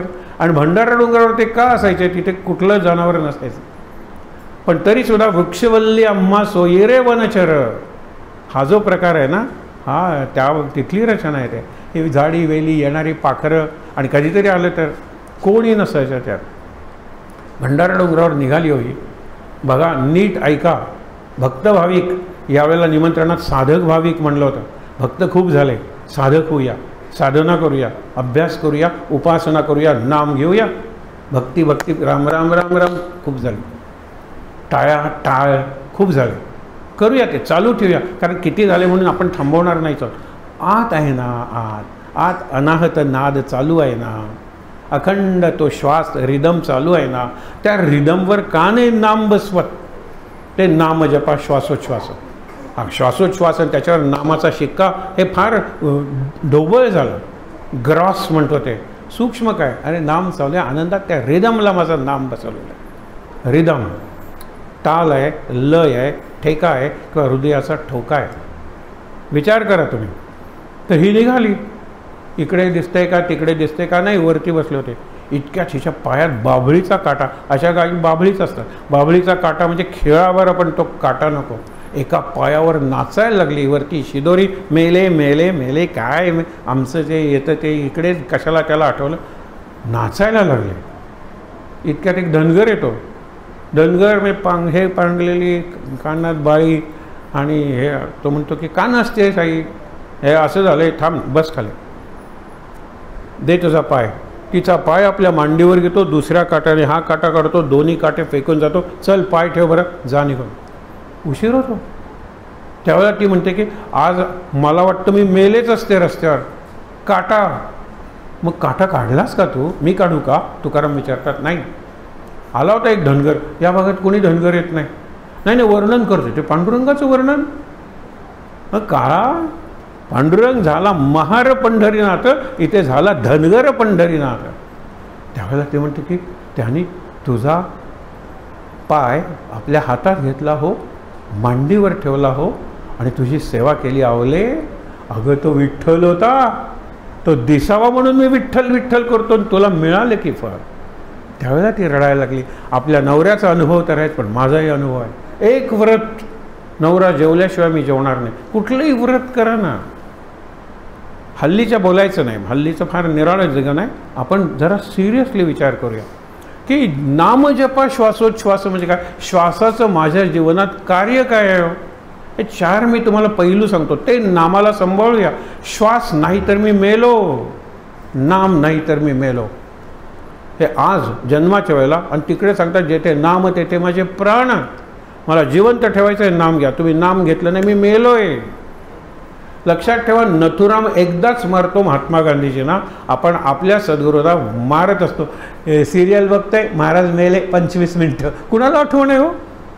जिथे नाम तेथे माझे प्राण म्हणतोय. गेलं क्रिकेटची मॅच बघत बसलो 2 तास, महाराज नाम नाही, महाराज मेले. कितीदा मारतो रोज आपण महाराजांना.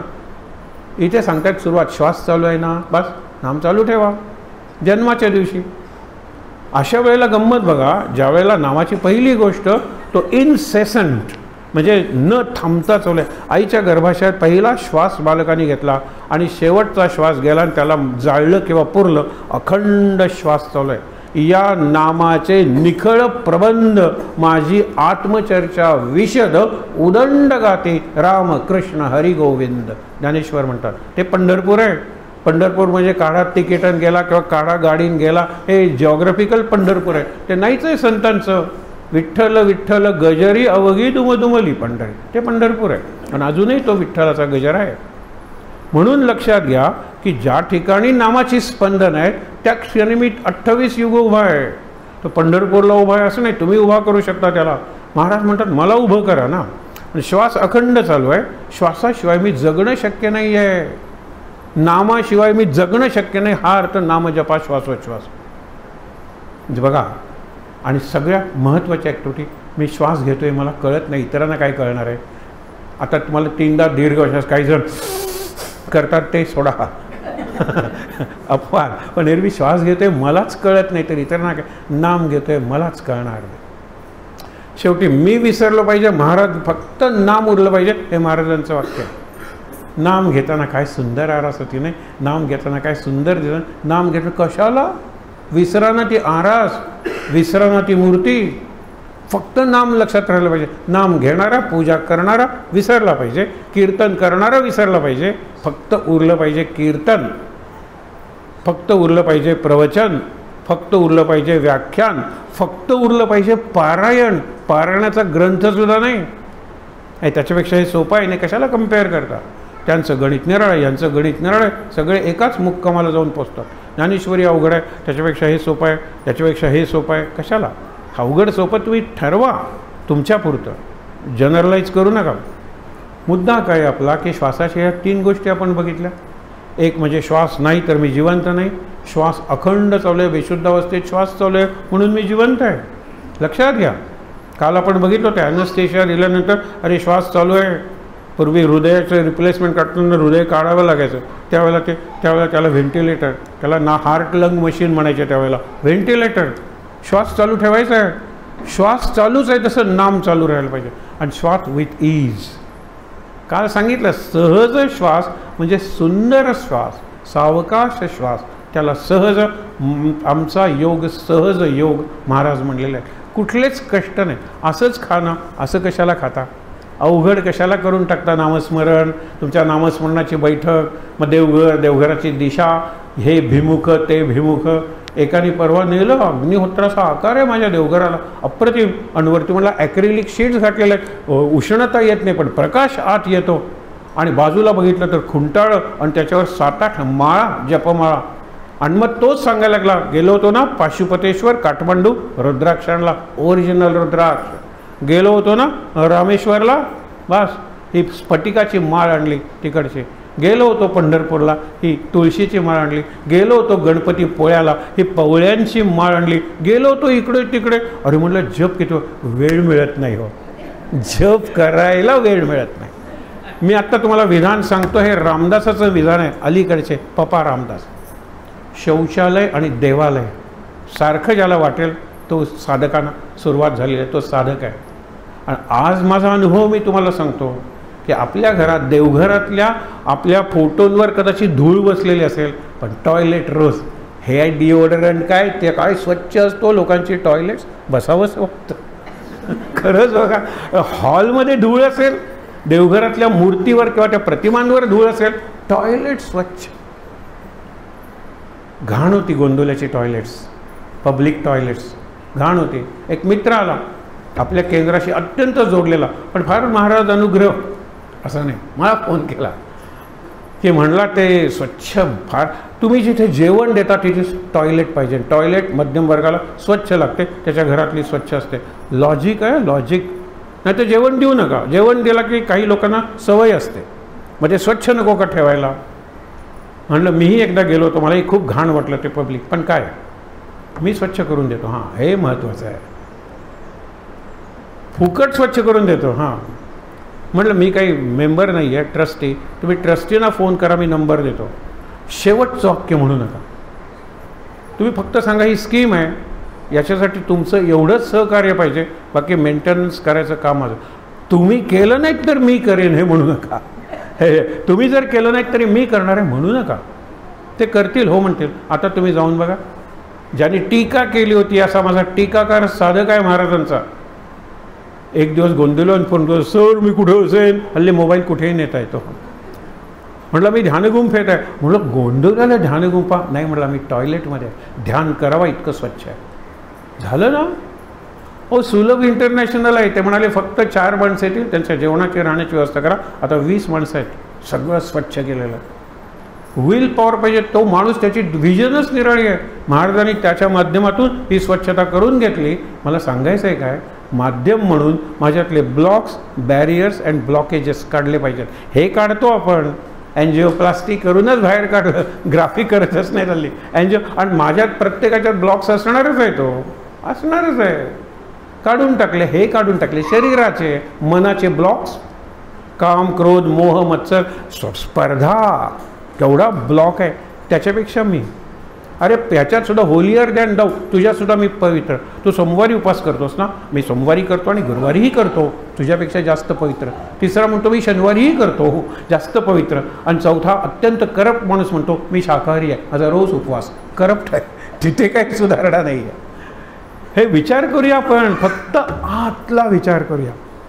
आज महाराज काय सांगतायत, एक 2-3 वाक्य वाचूया. म्हणजे नित्यनेम करणे म्हणजे काय, किती सुंदर सांगतात. नित्य आहे त्याचा नेम. पहिली गोष्ट नित्य काय, फक्त महाराज हो जगातली नित्य गोष्ट सांगा. त्याला शंकराचार्यांनी मिथ्या म्हणलेल्या अनित्य. मिथ्या म्हणजे खोटी नाही. असं कसं, माझी बायको मला दिसते, चिमटा काढल्यावर ऐक ओरडते, जिवंत आहे ती, काय मिथ्या म्हणता. शंकराचार्य मूर्ख. खरंच तू म्हणतो, आमच्या प्रवचनातून उठून आलेले आहेत माणसं, सर काहीतरी चांगलं सांगा. म्हटलं चांगलं म्हणजे प्रवचन वाचूया. ब्रह्मसत्यम जगन मिथ्या सांगणारे शंकराचार्य मूर्ख. बापरे, शंकराचार्य मूर्ख. कॉन्टेक्स्ट काय, आम्ही नुसतं टेक्स्ट वाचू नका, कॉन्टेक्स्ट बघा. कॉन्टेक्स्ट जीवनात असतो. असे कितीतरी तुम्हाला सांगतो, संदर्भ बघितला पाहिजे, नुसतं नाही आहे. आपण दर्भ बघतो, दर्भासन करतो, सोपं आहे. गर्भासन अवघड आहे. कुठल्याही विषयाच्या गर्भात, गाभ्यात, अंतरंगात जाणं अवघड आहे. बाहेरून किती सर्जरी, प्लास्टिक सर्जरी करता येतील, अंतरंगाची सर्जरी करणारे संत आहेत. सर्जरी पूर्ण बदलून टाकतात तुमचं हृदय. वाल्या आम्ही नेहमीच क्लासिकल एक्झाम्पल म्हणून घेतो, दुसरे अनुभव नाहीत. अंगुलीमालाच उदाहरण आहे. त्यांनी इतक्या माणसांना मारलं होतं, प्रत्येक माणूस मारला की अंगुली कापायचा आणि गळ्यात त्यांनी माळ केलेली होती. अहो किती अंगुली होत्या, किती माणसांना त्यांनी मारलं होतं. वाल्या काय करायचा, एक दगड टाकायचा, अशी मडकी भरून गेली होती. इतक्या माणसांना वाल्याने मारलं होतं. हा वाल्या आहे. त्याची बदलली काय, दृष्टी बदलली, वृत्ती बदलली, कृती बदलली. कृती काय होती आधीची, कृती लोकांना मारायचं आणि लुटायचं. कुणासाठी, बायकोसाठी, मुलांसाठी. नारद आले, शांत. हे लक्षात ठेवा, 4th रिॲक्शन आहे ना, आपली प्रॅक्टिस केली पाहिजे. हा एक विचार इथून घ्या. 4थी प्रतिक्रिया. हा गेला कुऱ्हाड घेऊन, नारायण नारायण, शांत उभे, विदाऊट बॅटिंग हिज आयलिड. म्हणजे त्यांनी एरवी पापणी मिटणं, ज्याला कंजेक्टिव्हल रिफ्लेक्स म्हणतात. एकदम हात, लहान मुलं खेळतात ना, बाबा तुम्ही वाघाला घाबरता, हे मी कोणालाही घाबरत नाही. नंतर तो मुलगा एकदम हात डोळे असं म्हणतो, वा घाबरलात की मला, बाबा तुम्ही माझ्या हाताला घाबरतात आणि वाघाला काय घाबरत नाही. हा आयलिडचा हा पहिला रिफ्लेक्स आहे. एकदम डोळे मिटतो आपण, एकदम आवाज ऐकल का आपण तोंड उघडतो. हे कारण आहेत त्याला, पण हे लक्षात ठेवा. हे नारायण नारायण, शांत उभे, डोळ्याची पापणी चालवली ना, कोराड घेऊन येतोय. त्याला हे नवीन होतं. तवीन ही 4थी रिॲक्शन आहे. पहिली रिॲक्शन काय, घ्या घ्या सगळं घ्या, आमच्याकडचं मारू नका. शरण लाचारी आहे, शरणागती नाही आहे. पहिली रिॲक्शन. दुसरी, पळून जाणार, सेव्हिंग लाईफ. वाल्या त्यानंही पकडायचा, मारायचा. आणि तिसरी मरायचं ते तर मारता मारता मरेन. प्रत्येकाकडे काठी असायची. अरण्यातून जाताना काठीने हल्ला करायचे. एक जण शरण यायचे, एक जण पळून जायचे, पलायन. आणि तिसरे म्हणजे आक्रमण. शरण, पलायन, आक्रमण. बस या 3 क्रिया माहीत होत्या. नारदांच्या बाबतीत काही नाही. शरण नाही, हातात त्यांच्या वीणा होती, ती तरी डोक्यात घातली असती त्यांनी. काही नाही. तो विचारतोय असं असं कसं? तू लुबाडायला आला होतास ना? हो बरोबर. माझ्याकडे लुटण्यासारखं काय रे? ही वीणा पाहिजे, घेऊन जा. माझ्या खडावा पाहिजे, घेऊन जा. चिपळा घेऊन काय करू मी? काहीच नाही आहे. जीव घेणार घे, कधीतरी जाणारच आहे. इतका शांत म्हणल्यानंतर तो म्हणतो तुम्ही आहात कोण? मला देवर्षी नारद म्हणतात. पण ते जाऊ दे, तू एक का मारतोस लोकांना? बायकोसाठी. लुटतोस कशाला? मुलांसाठी. विचारून ये, मी थांबतोच इथे. जातो. बायको म्हणते मी तुम्हाला सांगितलं होतं दुसऱ्याच्या बायकांना मारा, त्यांच्या साड्या आणि दागिने मला आणून द्या. पती म्हणून तुमचं कर्तव्य तुम्ही करत होता. मुलं म्हणतात तुम्ही खाऊ खेळणी आणत होतात, आम्ही सांगितलं होतं मुलांना मारा आणि आणवा. पिता म्हणून कर्तव्य करत होतात, पिता म्हणून पती म्हणून कर्तव्य करत होतात. तुमच्या पापात आम्ही सहभागी नाही. टर्निंग पॉईंट आल्यानंतर म्हणून असं म्हणतात आता काय करू? इथेच बस आणि मरा मरा मरा कर. आता मरा हा शब्द कीर्तनकार मरा मरा म्हणतात. माझ्या मुलीने येऊन विचारलं, लहान होती शाळेत, मंदिरात कीर्तन चालू होतं. बाबा त्यावेळेला मराठी होती? मरा मरा मरा हा मराठी नाही आहे. ज्यावेळेस शिकलेला नाही आहे, सुसंस्कृत नाही, त्याला उलटा मंत्र देतात, तो मग सुलटा होतो. तू मरा म्हण ना, मराम राम राम राम राम तयार होईल. सुरुवात मरानी कर, उलटा मरे ते जप सर्वदा, असंच अध्यात्म रामायणात सांगितलेलं आहे. हे उलटं मरा वगैरे मराठीतलं वगैरे काही नाही आहे. माया या माया माया माया माया माया.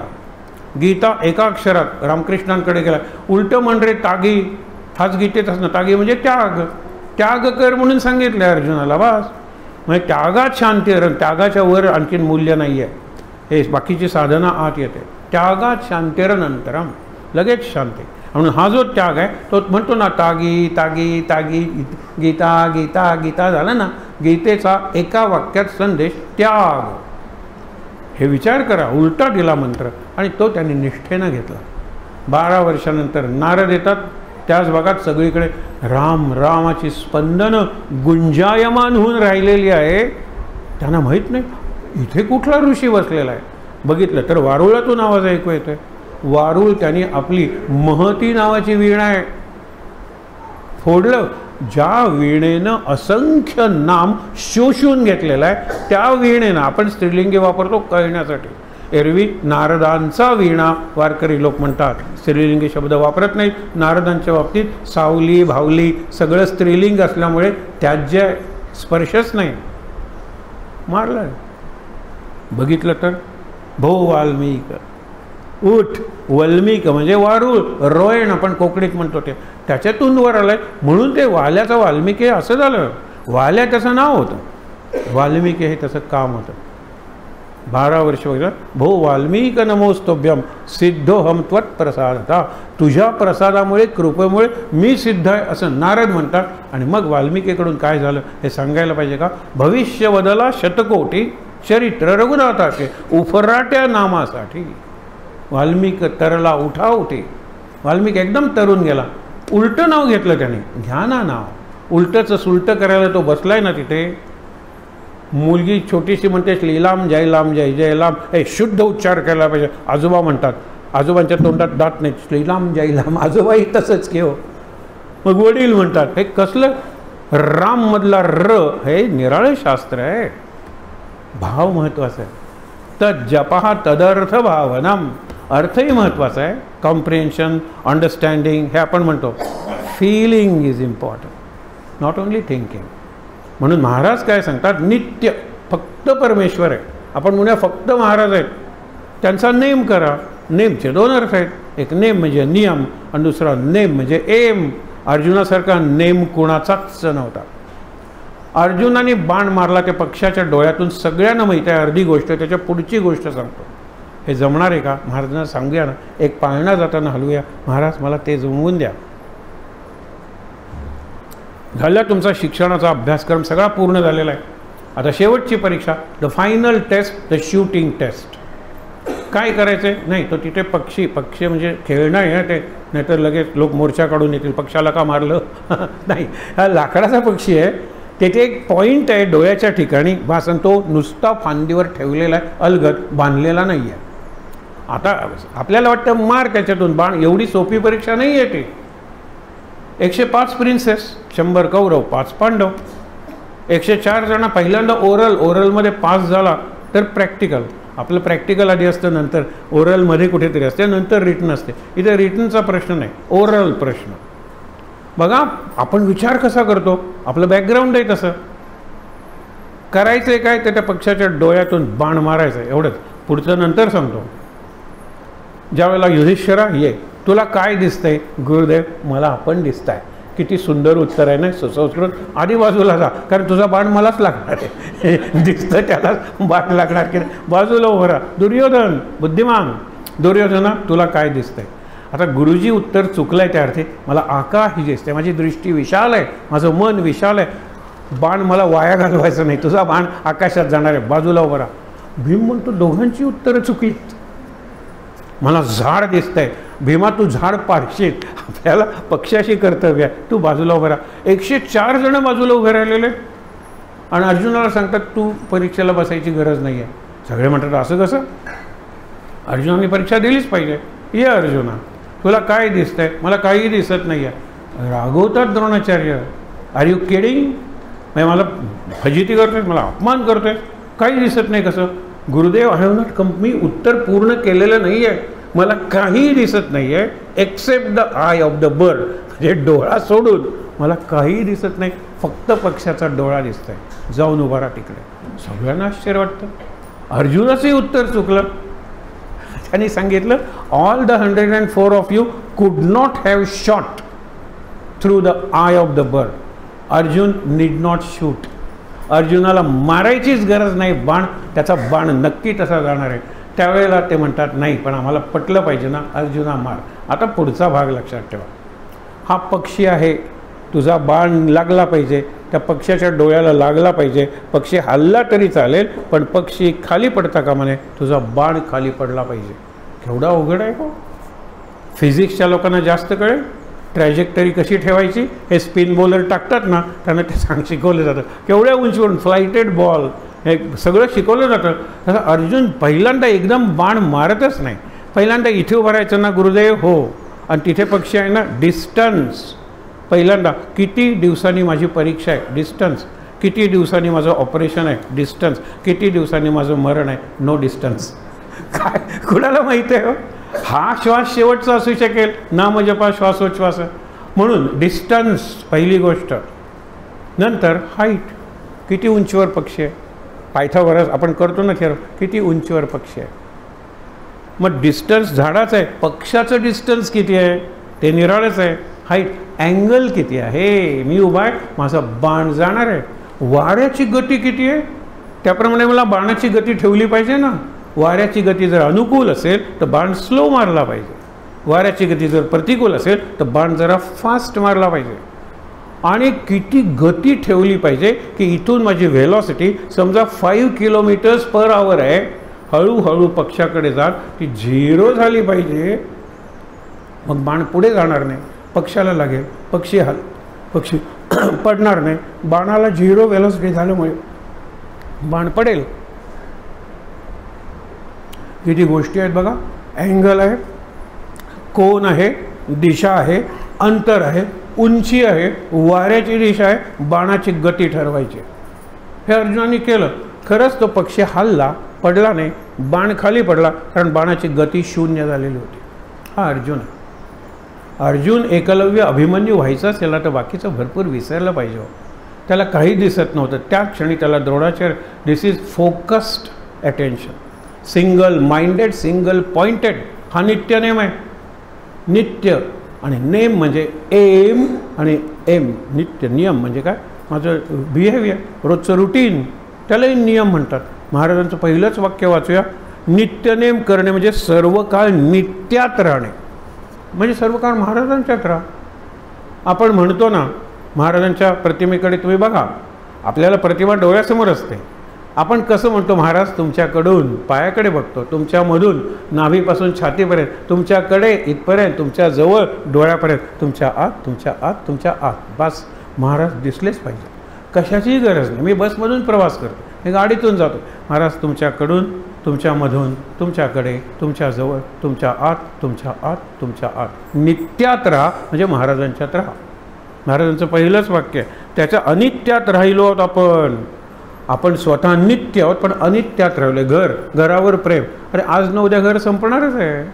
नाही, बायकोवर प्रेम, आज न उद्या ती म्हातारी होणारच आहे.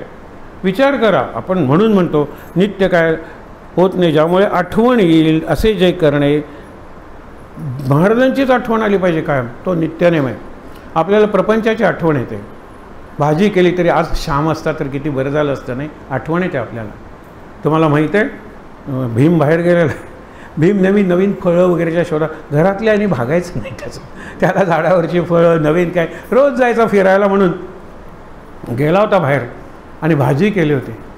भाजी केल्यानंतर कुंती म्हणते कृष्ण असायला पाहिजे होता, कृष्णाची आवडती भाजी. द्रौपदी म्हणते की हो, मलाही कृष्णाची आठवण झाली ही भाजी करताना. बोलूया की कृष्णाला, युधिष्ठिर संकल्प शक्ती, कृष्णा तू ये. आला नाही कृष्ण. अर्जुन धनुर्धारी, बाणावर मंत्र, बाणा कृष्णाला घेऊन घे. तो बाण अजूनपर्यंत आलेला नाही, परत चाललाय, आलाच नाही परत. प्रत्येकजण आपापल्या पद्धतीने कृष्णाला बोलवतो. द्रौपदी बोलवते, कुंती बोलवते, कृष्ण येतच नाही. रुक्मिणी त्याचे पाय चेपते. हो, आनंदात आहे तो तिकडे. भीम म्हणतो काय तुम्ही गप्पात सगळे, काय घडले? काही नाही रे, ही भाजी कृष्णाला आवडते, कृष्णाला आम्ही बोलवायचा प्रयत्न केला, एवढंच ना. भीम बाहेर आला, अंगणात उभा राहिला, गदा वर फेकली आणि खाली उभा राहिला. वरचे वर येऊन गदा तू वरचे वर धरली नाहीस तर ही गदा माझ्या डोक्यावर आपटून मी मरणार आहे. कृष्णा ये. कृष्ण आला. द्रौपदीचे पाय लाथाडले. द्रौपदी म्हणाली कुठे जात आहे? विचारायचं नसतं. नाही, कुंती, रुक्मिणी हे पहिल्यांदा असेल ना, ती म्हणजे एवढ्या घाईत कुठे जात आहे विचारायचं नसतं, असं आपणही म्हणतो. आणि जात असतो कुठे, 4 आण्याचं आलं आणायला. काय गंमत आहे. ते सगळे आपण पाळतोय. जातं म्हणायचं नसतं, येतो म्हणायचं असतं. हा कशाला यायला पाहिजे आपल्या मनात, नको, पण येतो म्हणायचं असतं. हे काही नाही, फक्त उरल्यात ते म्हणतात ना की म्हणतात बटणं गेलेली आहेत, फक्त ती आतली छिद्र शिल्लक आहे, अशी आपली परिस्थिती आहे. मुद्दा काय आहे तर कृष्ण आला आणि वरच्यावर धरली. आणि का बोलवलंस भीमा मला? नाही, आज सर भाजी वगैरे खाल्ली आणि नंतर सांगितलं की भीमा हा शेवटचा प्रयोग होता, जीव जाईल अशी कुठलीही प्रतिज्ञा करू नका, मला यावं लागतं रे, मला यावं लागतं. आणि मग परत आला, रुक्मिणीला सांगितलं, मग बरोबर होते की त्याचा जीव होता, त्याच्यापेक्षा मी पाय चेपत होते, काय उद्या चेपेन. गंमत बघा. मुद्दा काय आहे की मला जर एखादी गोष्ट करायची तर आतून कॉल आला पाहिजे, इनर कॉल. बाहेरचा कॉल येतो तो इंटरव्ह्यूचा असतो, ज्याची अपॉइंटमेंट ऑलरेडी झालेली असते. ह्या बाहेरच्या कॉलला विचारूच नको तुम्ही. आतून कॉल आपल्याला येतात, ते सुद्धा बाहेरचे असतात. काय करायचं, निसर्गाचा कॉल आला आहे 1 2, आपले 2 कॉल असतात. अहो हे काय कॉल आहे? देहाचेच कॉल्स आहेत ते. आतला कॉल, आतून मला वाटलं, हे वाटलं पाहिजे, त्याला स्फूर्ती म्हणतात. आपण शेवटी प्रार्थना करताना 5 शब्द वापरणार आहोत. शक्ती दे, बुद्धी दे, स्फूर्ती दे, भक्ती दे, स्मृती कायम ठेव. एवढी एकच प्रार्थना करा, प्रपंचातलं काही मागू नका. त्यांना कळतं की, नक्कीच कळतं. म्हणून आता शेवटचे वाक्य वाचे. आपले आयुष्य जसजसे वाढत जाईल तसतशी साधकाची भगवंताची भेटण्याची उत्सुकता वाढत गेली पाहिजे. वाढत जाते असं नाही हो, उलट इतकी आसक्ती वाढते प्रपंचाबरोबर. अगदी मेरी चोरी पकडी गई म्हणून जाहिरात होती बघा, त्याला बिलकुल खायचं नाही, गोड सांगितलं, एवढी साखरवरती गेलेली आहे. त्यावेळेला ही जाते, कारण हिला तळलेलं खायचं नाही म्हणून सांगितलं आहे. हिचं BP हाय. घरातली आजी आणि हे आजोबा दोघंही एकदम फ्रीज उघडतात. तेरी चोरी पकडी गई, तुला काय पाहिजे होतं? गुलाबजामुन ना, डॉक्टरनी सांगितले, पण तेरी बी पकडी गेली. डॉक्टरनी सांगितलं ना बटाटे एवढे खायचे नाही, ते खायला येते, तो ते खायला येतो. अरे म्हातारे झालं. आम्ही वर्कशॉप घेताना पहिल्यांदा सांगितलं होतं की आयुष्यात मी किती भजी खाल्ली आहेत, एका भज्याचं वजन 10 ग्रॅम करून आणा. काही काहींनी टन्स खाल्ली. तो कल्पना करा, 80 वर्षात 60 वर्षात मी किती भजी खाल्ली असतील, किती लाडू खाल्ले असतील, आणि अजूनही मला खायला पाहिजे, अजूनही. मग अजूनही मी शिव्यासुद्धा खातो, अजूनही मी मारसुद्धा खातो. हे का कमी होत नाही? कारण बाहेरची कमीच होत नाही महाराज म्हणतात. हे बिलकुल कमी होत नाही. कारण त्या आपण दुसऱ्याचे दोष काढतो, दोषाचं बीज आपल्यात असतं. जगाच्या मान अपमानाला तुम्ही भूलू नका. अपमानाने दुखवले जाऊ नका आणि मान सुखावू नका. ते खोटे सुद्धा असू शकतात. इथे वसंतराव गाडगीळ आले होते. नाम भागवत नावाचं संस्कृत भाषांतर होतं. त्यावेळेला मी उद्घाटन करताना सहज म्हणलं, ते उत्स्फूर्तपणे महाराजांच्यावर बसल्यानंतर समोर उत्स्फूर्तपणे असतं. म्हणलं आपल्याला आज जे आहे ते फार आध्यात्मिक नाव आहे. अवस्था किती आहे ते त्याने आणि महाराजांनी ठरवावं. पण नाव काय? अपमान गीळ आणि अहंकार गाढ. अहंकार गाढ गाढ, अभिमान गीळ गीळ गाडगीळ. ते एवढे खुश झाले माझ्या नावावर. एवढं चिंतन पूर्वजांनी सुद्धा केलेलं होतं. म्हटलं याने मला सांगितलं आता, अभिमान गाडून टाका, अपमान गिळून टाका, तरच गाडगीळ नाव लावा. नाहीतर माझा अपमान शाप आहे, जरा कोणी काय बोललं आणि नाव म्हणे गाडगीळ. आपली नावं असतात हो, ते नाम आहे, नामाप्रमाणे ते असतात. खरंच सांगतो. शेवटी बघूया की आपल्याला मान आवडतो का ते पहावे, म्हणजे त्यावरून आपल्या अंगी खरे मोठेपण किती आहे आपल्याला कळेल. आपल्याला मान आणि अपमानच्या पलीकडे एक स्थिती आहे ज्याला अमान म्हणलेलं आहे. भय आणि निर्भय याच्या पलीकडे अभय आहे. मल आणि निर्मल याच्या पलीकडे अमल आहे. 3 उदाहरणं पुरेशी आहेत. अमान म्हणजे काय? मान अपमानाचा प्रश्नच नाही. सांगितलं ना, गाढवावर बसवले तुकारामानं वरात, आणि त्यांना काय सांगतात, घरावरून न्या. माझी दुसरी बायको श्रीमंताची हो, तिच्या लग्नाबद्दल अपेक्षा होत्या, पण दुसरं लग्न म्हटल्यानंतर वरात निघालीच नाही. तिला ते समाधान मिळू दे ना, ही वरात गाढवावरून. मान अपमानाच्या पलीकडे गेलेला आहे तो संत. भय आणि निर्भय. निर्भय म्हणजे निर्गत भय. उद्या घाबरेन की मी, उद्या घाबरेन. रात्री 12ला टकटक झाल्यानंतर तुम्ही दार उघडा, नाही का तू उघड, कोणी उघडत नाही. मग हा रामराम म्हणत जातो, किंवा भीमरूपी म्हणत जातो, किंवा हनुमान चालीसा म्हणत जातो. कसा? घाबरत घाबरत. भीमरूपी महारुद्रा वैर हनुमान मारुती. काय भीमरूपीचा उपयोग आहे हो? दार उघडून भीम तयार पाहिजे. हा उघडत नाही. आणि उघडतो तो कोणीतरी आलेला असतो, पत्ताच विचारायला जातो. पुन्हा अर्ध्या तासाने, हे आता मात्र मी नाही, आता तू जा. ती शिवलीला अमृत. सांगतो काही उपयोग. निर्भय आणि भयने अभय व्हायचंय. भयाचा स्पर्शच होणार नाही म्हणा ना, ती अभयावस्था आहे. आणि मल आणि निर्मल. निर्मल म्हणजे मल आहे, निर्गत. टाका धोव्याकडे, पुन्हा मळ बसणारच आहे. अमल. अमला भक्ती दे मला, अमला भक्ती, त्याच्यावर मळ बसणारच नाही. हे नित्यनेम आहे, महाराजांनी सांगितलंय. अशा अवस्थेत पोचूया. तुलसीदासचं उदाहरण खूप चांगलं आहे. म्हणाले मान अमान अपमानच्या पलीकडची स्थिती पाहिजे ना. दुर्वांकडे बघा. काल तुडवल्या जात होत्या, गवत होतं, हरियाली होती, नंतर तोडल्या गेल्या, धुतल्या गेल्या. काल माणसाच्या पायाखाली होत्या, त्या गणपतीच्या डोक्यावर गेला. तुडवल्या जात होतं, तो अपमान होता. आता केवढा सन्मान. पण दुर्वाला माहीत आहे उद्या परत निर्माल्य म्हणून आपण उकिरड्यावर किंवा कुठेतरी टाकले जाणार आहोत, पुन्हा पायाशी येणार आहोत. कसला अपमान आणि कसला अपमान. बघा, अमानित्वम. म्हणून जाता येता देवाला नमस्कार करावा. महाराजांना विचारले, आम्ही तुम्हाला नमस्कार करतो ते बरोबर आहे, पण तुम्ही आम्हाला का नमस्कार करता? म्हणाले, तुम्हाला कदाचित माझ्यातला राम दिसत नसेल, महाराज म्हणून मला नमस्कार करत असाल, पण मला तुमच्यातला राम दिसतो, त्या रामाला मी नमस्कार करत असतो. माझा नमस्कार जास्त खरा आहे. महाराज तुम्ही नमस्कार करता, हे रामा हा नमस्कार करतो. म्हणून सांगितलेलं आहे शेवटी की जाता येता देवाला नमस्कार करावा. सर्वत्र माम नमस्करू. सगळीकडे मला नमस्कार कर. असा नमस्कार केला तर लोक वेडे म्हणतील. वेडे म्हणतीलच की. आम्ही म्हणतो घरातल्या मुलांना नमस्कार करा, त्याशिवाय झोपू नका, कारण आपल्यापेक्षा आपली मुलं जास्त सुसंस्कृत आहेत. हे तुम्हाला विधान पटणार नाही. मी शिक्षक म्हणून, पालक म्हणून आणि माणूस होण्याचा प्रयत्न करतोय, अशी व्यक्ती म्हणून तुम्हाला सांगतोय. कल्पना करा, मुलगा येतो खेळून आणि सांगतो, बघा हे आमचे चिरंजीव काय खेळतात सारखे, बघा कपडे फाटलेत, लोकांना वाटेल बापाला भीक लागली की काय. याचं एकच चांगलं आहे काय, की एकदा पुस्तक आणले की 2-3 वर्ष पुरतात. काय बापाच्या चेवतो सरस्वती हो, जिभेवर सरस्वती. एकदा पुस्तक आणली की 3 वर्ष पुरतात, म्हणजे नापास होतो 3 वर्ष. मुलाला आपल्या वडिलांबद्दल काहीच सांगायचं नसेल का? सांगा बरं. काका, आमच्या घरात एक पाहुणा अहो आले असते हो, पण 10 पाहुणे आलेत, काय करू? खोटं बोलता. बाबा, तुम्ही मोबाईलवर म्हणता किती खोटं बोलता. बाबा, तुमच्या खिशात बोनस आलेला आहे, पण आईला सांगितलं नाही. मला माहीत आहे, कारण तुम्ही बिडी आणायला सांगितलं त्यावेळेला मला बोनसचा गठ्ठा दिसला होता. सांगू? सांगत नाहीत मुलं. आपल्या आईवडिलांची लाज मुलं 4 चौघात घालवत नाहीत, आणि आपल्या मुलाची लाज 4 चौघात घालवल्याशिवाय आई वडील राहत नाहीत. कोण सुसंस्कृत आहे सांगा बरं? विचार करा फक्त तुम्ही. मुलं, आणि मुलं निर्मल असतात हो त्या मनाने.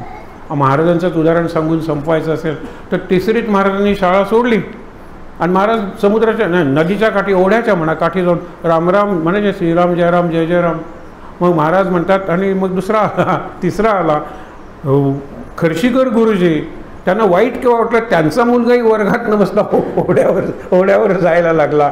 मग काय काठी घ्यायची, काठी ही वीणा, मग 3 दगड मांडायचे. मधला मोठा उंच दगड तो राम, बाजूचा उजवीकडचा लक्ष्मण, डावीकडची सीता, आणि अगदी छोटा तो हनुमान.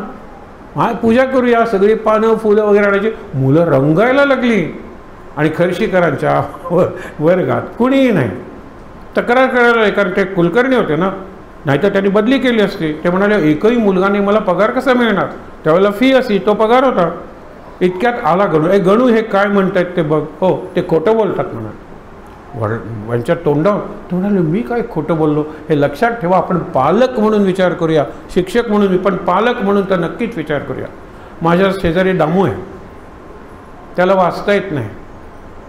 म्हणतात, तुला वाचता येणार नाही, गाढव तू.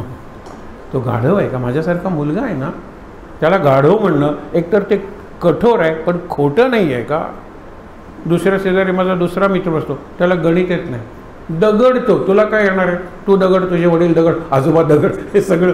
अरे, तो मुलगा आहे माझ्यासारखा, त्याला दगड म्हणणं खोटं नाही आहे का? इतकं म्हणून महाराज थांबले नाही. तुमचा मुलगा माझ्याबरोबर खेळायला होता. घरी गेल्यानंतर त्यांनी तुमच्या पत्नीला प्रश्न विचारला, तुझा नवरा कुठे गेला आहे? हे असं, म्हणजे आईचा गहू म्हणतात ना, कुठे गेला आहे? हे असं विचारायचं नाही. त्याने विचारलं पाहिजे, बाबा कुठे गेले? पण आईला विचारतो, तुझा नवरा खोटं तर बोलत नाही आहे ना, तो खोटं कुठे बोलतोय? तुम्ही याला गाढवण, याला दगड म्हणता, खोटं बोलता आणि हार्श बोलता, आणि आम्हाला शिकवता की असं बोललं पाहिजे, तसं बोललं पाहिजे. खर्शीकर गुरुजीने मान खाली घातली. दुसऱ्या दिवशी सामान गेले. महाराज त्या टांग्याच्या मागे गेले किंवा बैलगाडीच्या. माझ्या रामाला वाईट म्हणू नका. आम्ही काय करत होतो? रामाचं नाम घेत होतो. काय करत होतो? वाईट. रामाचा द्वेष करू नका. जा, गुरुजींना शिकवलं आणि 3रीत शाळा सोडली. म्हणून तुम्हाला सांगतो, राम राम म्हणावे, येता जाता नमस्कार करावा. एकदा भगवंताचे प्रेम लागले की ते पुन्हा सुटणार नाही. आजचा सुविचार आहे, भगवंताचा पाश हाच करा पाश आहे. पाश संस्कृत शब्द, मराठी शब्द फास. तुम्हाला गळफास लावून घ्यायचा असेल ना, तर नामाचा घ्या. दुसरं काही, मला श्वाससुद्धा घेता येत नाही, फक्त नाम घेता येतं का? बस. तात्यासाहेब केतकर, वय 92. तात्यासाहेब नाही, भाऊराव, आणि ते झोपलेले. त्यांना काही माहीत नाही. आपल्याला लघवी होते, आपल्याला हे होते, काही नाही. परत स्वाधीन, नीट दिसत नाही, नीट ऐकू येत नाही, स्मरण झालं. तात्यासाहेब केतकर, त्यांचा मुलगा, त्यातून महाराज बोलायचे, महाराज का ठेवलं आहे मला? महाराजांनी 2 प्रश्न विचारले. अशा अवस्थेत आनंदात आहात का? आहेत. अशा अवस्थेत नाम चालू आहे का? आहे. हे जगाला दाखवण्यासाठी तुम्हाला ठेवलं आहे. स्पेसिमेन वगैरे ठेवतात ना, तसं मी ठेवलं आहे. या अवस्थेत सुद्धा नाम चालू राहतं, आणि या अवस्थेत सुद्धा पूर्णपणे परस्वाधीन लाचार अशी अवस्था तुम्हाला ठेवलेलं आहे, जगाला दाखवण्यासाठी. आनंदात केव्हाही राहत आहे, म्हणून तुम्हाला ठेवलं आहे. मग हरकत नाही. कोण म्हणतात? भाऊराव. हे इतकी श्रद्धा पाहिजे. आणि म्हणून म्हणतात, बाकीचे पाश आपल्याला बांधतात, पण भगवंताचा किंवा नामाचा पाश असा आहे की जो आपल्याला इतर पाशांपासून सोडवतो. हा असाच एक बंध आहे की सर्व बंधातून सोडवतो, आणि बाकीचे बंध आपल्याला बांधून टाकतात. संस्कृतमध्ये एक सुभाषित आहे, आशा नावाची एकच बेडी अशी आहे, आशा, की जी पायात घातली की माणूस इकडे तिकडे धावायला लागतो. बाकीच्या बेड्या पायात घातली की माणूस अडकला ना, आशा ही अशी एक बेडी आहे. आशा म्हणजे आपण आता म्हणूया की हा पदार्थ मिळेल का, पावसाळ्यात अळमी मिळेल का, इकडची संपली तिकडे मिळेल का, धावतो आशा, अळमी मिळण्याची आशा, अळमी म्हणजे मशरूम्स, हां, आशा आशा आशा आशा, धावतोय धावतोय धावतोय. आशेची बेडी पायात आली, अपेक्षा, अभिलाषा, ह्या सगळ्या गोष्टी आहेत ना, पायात घातल्या की फिरायलाच लागतात. तुम्ही हे ते संपत नाही. नामाची बेडी पायात घाला ना, आवश्यक तेवढे फिराल आणि आवश्यक तेवढे स्थिर राहाल. उदाहरण दिलेलं आहे, हे शेवटचं चित्र डोळ्यासमोर उभं करा. श्वासाचा खांब आहे, त्याला मनाचं माकड बांधून टाका नामाच्या दोरीनं. काय सुंदर आहे चित्र. एरवी माकड काय इकडे जाईल तिकडे जाईल, त्याला दोरीनं बांधलेलं आहे. एकदम घट्ट बांधलं तर ते मरेल खांबाला. जरा सोडेन, दीर्घ श्वास घ्या ना. श्वासाच्या दोरीनं मनाच्या माकडाला, हा जो श्वसन चालू आहे त्या खांबाला बांधा. घेतला श्वास, सोडला श्वास, हे चालू आहे. पण श्वासाचा खांब आहे. परेपासूनही उठे श्वास, तो उभा कल्पवृक्ष, त्या कल्पवृक्षाला बांधून टाका मनाच्या माकडाला. आणखीन एक गमतीदार गोष्ट आहे. एक राक्षस प्रसन्न होतो आणि तो म्हणतो काम सांग, नाही तर खाऊन टाकेल. हा सांगतो काम, शेत नांगर, पटकन शेत नांगरतो, काम सांग. अरे शेताला पाणी घाल, काम सांग. अरे बीज रोप, काम सांग, नाही तर तुला खाऊन टाकेल. आता काय करायचं, बायकोला विचारतो, कारण बायका प्रॅक्टिकली हुशार असतात. काय करू, त्याला चाळणीतून पाणी आणायला सांगा. हां, हा जातो नदीवर, चाळणीतून पाणी, अरे रिकामी झाली, परत जातो, रिकामी आले, जरा खालून करतो, चिखल येतो त्याच्यात, आणि त्या चाळणीत चिखल बसल्यामुळे पाणी भरतं. आणलं पाणी, किती चाळणे आणू, आता काय करू, नाहीतर आपल्याला तो खाऊन टाकेल. आता एकच काम आहे, हां, एक खांब उभारा, त्यालाच उभारायला सांगा. आणि त्याला सांगा sir sir sir sir sir वरती जायचं, टोकावर पोचल्यानंतर सर सर सर सर खाली यायचं, खाली आल्यानंतर सर सर सर सर वर जायचं. हेच काम करत बस. आमच्या घरात काम असेल तुला बोलवेल, आमचं काम संपलं, खांबावर चढायचं उतरायचं, चढायचं उतरायचं. हे मनाचं माकड आहे, त्याला बांधून टाकूया. मन पवनाची बांधून या गाठ. मन आणि पवन, पवन म्हणजे श्वास आणि मन, गाठ मारा. हा खरा प्राणायाम आहे. प्राण आयाम, आयाम इज डायमेंशन, प्राण should be the dimension of life. प्राण मेरी पहचान बननी चाहिए. आता प्राण सांगायला पाहिजे मी कोण आहे, उगीच मी हे शिकलोय ते शिकलोय, या कचऱ्या इतका पगार आहे कशाला सांगता, हे बायोडेटा. प्राण, विवेकानंद म्हणजे काय, प्राणशक्ती. उदाहरण आपण अनेकदा बघितलेलं आहे. विवेकानंदांना अनेक रोग आहेत, 5 रोग त्यावेळेला मोठे रोग होते. अस्थमा होता, त्यांना श्वास घेत होते, पण अख्ख्या योग्याला मरण यावत असे त्यांनी निवडून घेतलेलं आहे मरण. मे महिन्यात सांगितलं आहे की काय करूया, जून उलट जुलै उलट 4ला सर्कल कर. ती सिस्टर निवेदिता विचारते 4ला का सर्कल, 4 जुलै. म्हणाली मला माहीत आहे, अमेरिकेचा इंडिपेंडन्स डे आहे. हो, मुक्तीचा दिवस आहे. कुणाचा ते तुला त्या दिवशी कळेल. विवेकानंदांनी मे महिन्यात ठरवलं 4 जुलैला जीवन संपवायचं. अरे योग्याच्या सारखे बसलेले आहेत ओंकाराचा करत, इथे तुम्ही त्याला ब्रेन हेमरेज वगैरे काही म्हणा, योगी म्हणतात सुषुम्ना नाडीतून वर प्राण उत्क्रमण, मुक्त झालेत विवेकानंद. पहिला रोग अस्थमा होता, दुसरा रोग अत्यंत हायपर टेन्शन, त्यावेळेला एवढी औषधं नव्हती, blood pressure, high blood pressure, अत्यंत स्पॉन्डिलॉसिस होता लंबर रिजनमध्ये, म्हणजे वाकडं अवघड होतं, ते अवघड होतं, ते अवघड होतं, अत्यंत हाय शुगर होती ज्याला डायबिटीस म्हणतात. आणि 5वा रोग आपल्यापैकी कुणाला असेल पण तो रोग म्हणून नाही, एक आपल्याला विकृती म्हणून आहे. त्यांना आठवडा झोप लागत नव्हती, इन्सोमनिया म्हणजे निद्रानाश होता, डायबिटीस होता, अस्थमा होता, हायपर टेन्शन होतं आणि स्पॉन्डिलॉसिस इथे जाईल लंबर रिजनमध्ये. कुठली हालचाल करताना प्रचंड वेदना व्हायची. विवेकानंदाचे हजारो फोटो आहेत, कुठल्या फोटोत वेदना दिसते का? हा फोटो बघितल्यावर तुम्ही बघा, महाराज म्हातारे झालेले दिसतात फोटोतले, महाराज म्हातारे झालेले दिसतात का? हा प्रश्न स्वतःला विचारा. इथे मुद्दामून बसा, निदान 1 माळ म्हणजे 5 मिनटं जप करा. आणि हा प्रश्न बाबांनी चित्रमाला नावाचं जे पुस्तक आहे त्याच्यातला हा फोटो आहे. कदाचित हा मे महिन्यात काढलेला फोटो आहे, डिसेंबर महिन्यात महाराजांनी महासमाधी घेतलेली आहे. शेवटचा फोटो आहे. महाराज दमलेले दिसतील, महाराजांचं शरीर दमलेलं दिसेल. महाराज दमलेले आहेत का? आणि ते दमलेले आहेत ते गोंदवलेकर महाराज. आता कुठे आहेत गोंदवल्याला? जे दमलेले नाहीत ते ब्रह्मचैतन्य महाराज. आमची चैतन्योपासना केंद्र आहे. महाराज प्रतिमा आहे, मूर्ती आहे, पण ब्रह्मचैतन्य महाराज यांची उपासना करतो आम्ही आणि आम्ही करत आलेलो आहोत. आज तुम्ही इतके जण आलात, बरं वाटलं हे सगळं सांगताना. महाराजांच्या जीवनातली कुठली एक गोष्ट सांगायची असेल तर मला उत्पन्न भेटती घरी, की ज्यांची किमान 2 मुलं गोंडवल्याच्या ह्याच्यात अजून आहेत, अजून सेवेत आहेत. विद्वान ब्राह्मण, चतुर्वेदी आपण म्हणतो ना, वेदशास्त्र संपन्न, दोघंच होते. एरवी महाराज म्हणायचे मी काय 4थी शाळा सोडलेली, हे काय ते काय. महाराजांच्या ह्याच्यातला एक मला अत्यंत चमत्कार वाटतो की लोकमान्य टिळक आणि जिन्सीवाले दोघंही इंग्रजीत हे केलेले, त्यांचे पेपर्स वाचले गेले, त्यांनी लेक्चर्स दिलेले आहेत सगळीकडे. एवढे विद्वान, एक म्हणतात वेद पौरुष आहे, माणसांनी लिहिले आहे, आणि दुसरे म्हणतात वेद माणसांनी लिहिलेले नाही आहेत, टिळक म्हणतात. आता या दोघांचा वाद पुण्याला, ते म्हणतात दोघांचंही पटतं, पण कोणाचं खरं आहे हे कळण्यासाठी आपल्याला न्यायाधीश पाहिजे. 3री शाळा सोडलेला न्यायाधीश दोघांनी ॲक्सेप्टेबल आहे, अप्रूव्ड बाय लोकमान्य टिळक. अरे लोकमान्य टिळकांसारखा गणिती नाही, आपण ज्याला म्हणतो ना ज्योतिष, मॅथमॅटिक्स, ज्योतिर्गणित, तो ॲस्ट्रॉलॉजी आणि मॅथमॅटिक्स असे ओराय पहिली ग्रंथच आहे लोकमान्य टिळकांचे. ते म्हणतात मला चालेल. हे जिन्सीवाले म्हणतात पौरुष आहेत. अरे शेवटी अत्रि ऋषींचं नाव आहे, याज्ञवल्क्य ऋषींचं नाव आहे, अरे ती माणसंच होती, माणसांनी केलेलं आहेत वेद. ते म्हणतात नाही, अपौरुषेय, माणसाची कृती नाही आहे. बोलवलं, महाराजांनी ऐकलं आणि महाराजांनी न्याय दिला. महाराजांनी दिलेल्या न्यायाचं जरा थोडंसं तुम्हाला पृथक्करण करून सांगतो. महाराज म्हणतात लोकमान्य टिळक बरोबर आहे, जिन्सीवाले चूक नाहीत.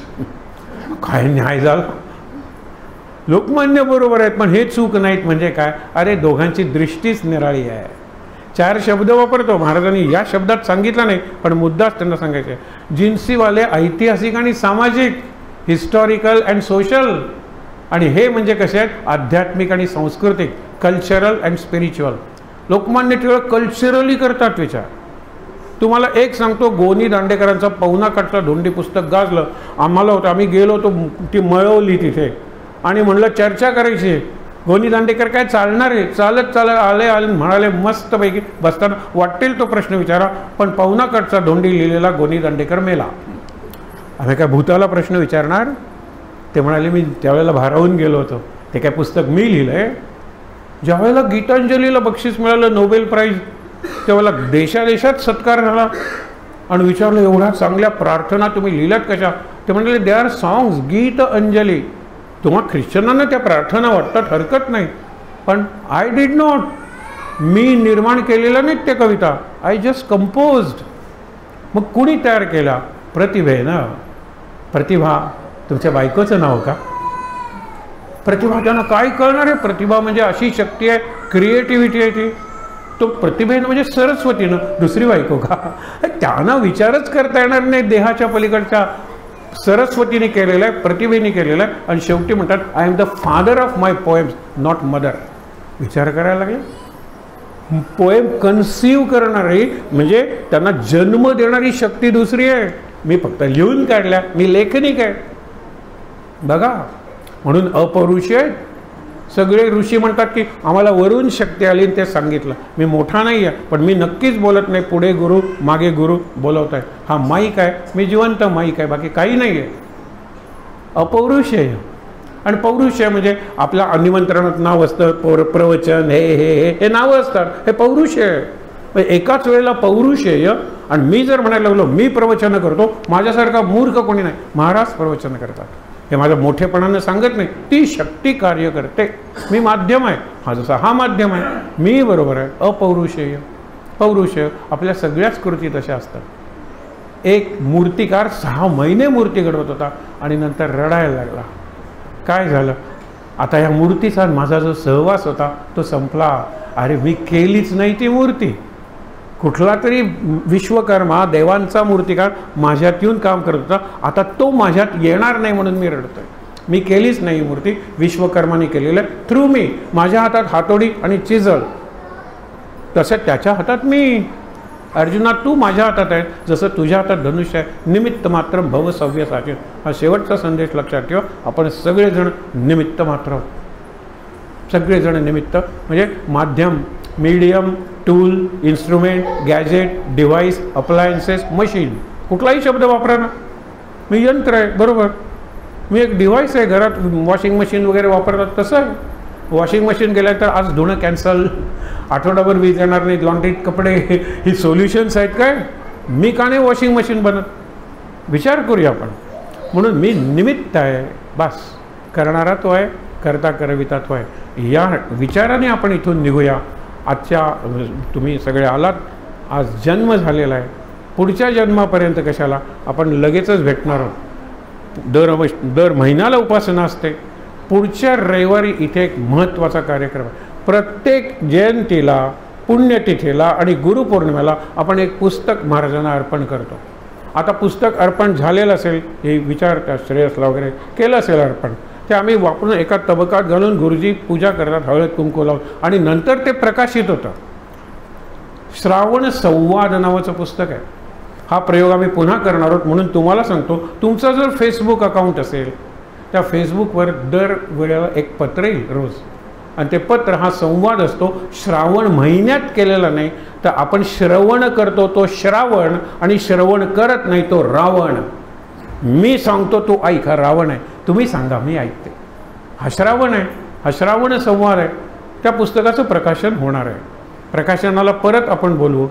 पुढच्या याला तुमच्यापैकी अनेकांना माहीत आहे, दत्तदास बुवा घाग, ह भ प, अत्यंत चांगले कीर्तनकार, गोव्यात अनेक वर्ष अनेक मंदिरात झालेले, त्यांचे चिरंजीवसुद्धा कीर्तनकार आहेत.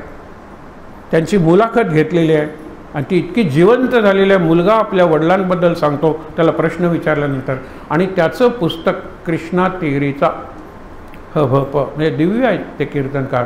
ते पुढच्या रविवारी इथे प्रकाशित होणार आहे आणि त्यांना तेच पाहिजे, इथे अर्पण करणार आहे. प्रकाशन त्यांना करायचं आहे नरसोबाच्या वाडीला, कारण ते त्यांचं गाव आहे आणि तिथे कृष्णा वेणी काहीतरी महोत्सव चालू आहे. तिथे ते अर्पण करणार, म्हणजे तिथे प्रकाशन करणार. त्यांचा मुलगा वगैरे सगळे असतील, प्रकाशन तिथे करतील, अर्पण इथे करतील, कारण त्याची भावना आहे. ज्यांनी ते शब्दांकन केलं वगैरे ते केलं ते अनिल सामंत येणार आहेत. ज्यांनी मुलाखत वगैरे घेतली ते दीपक मणेरीकर इकडे येणार आहेत.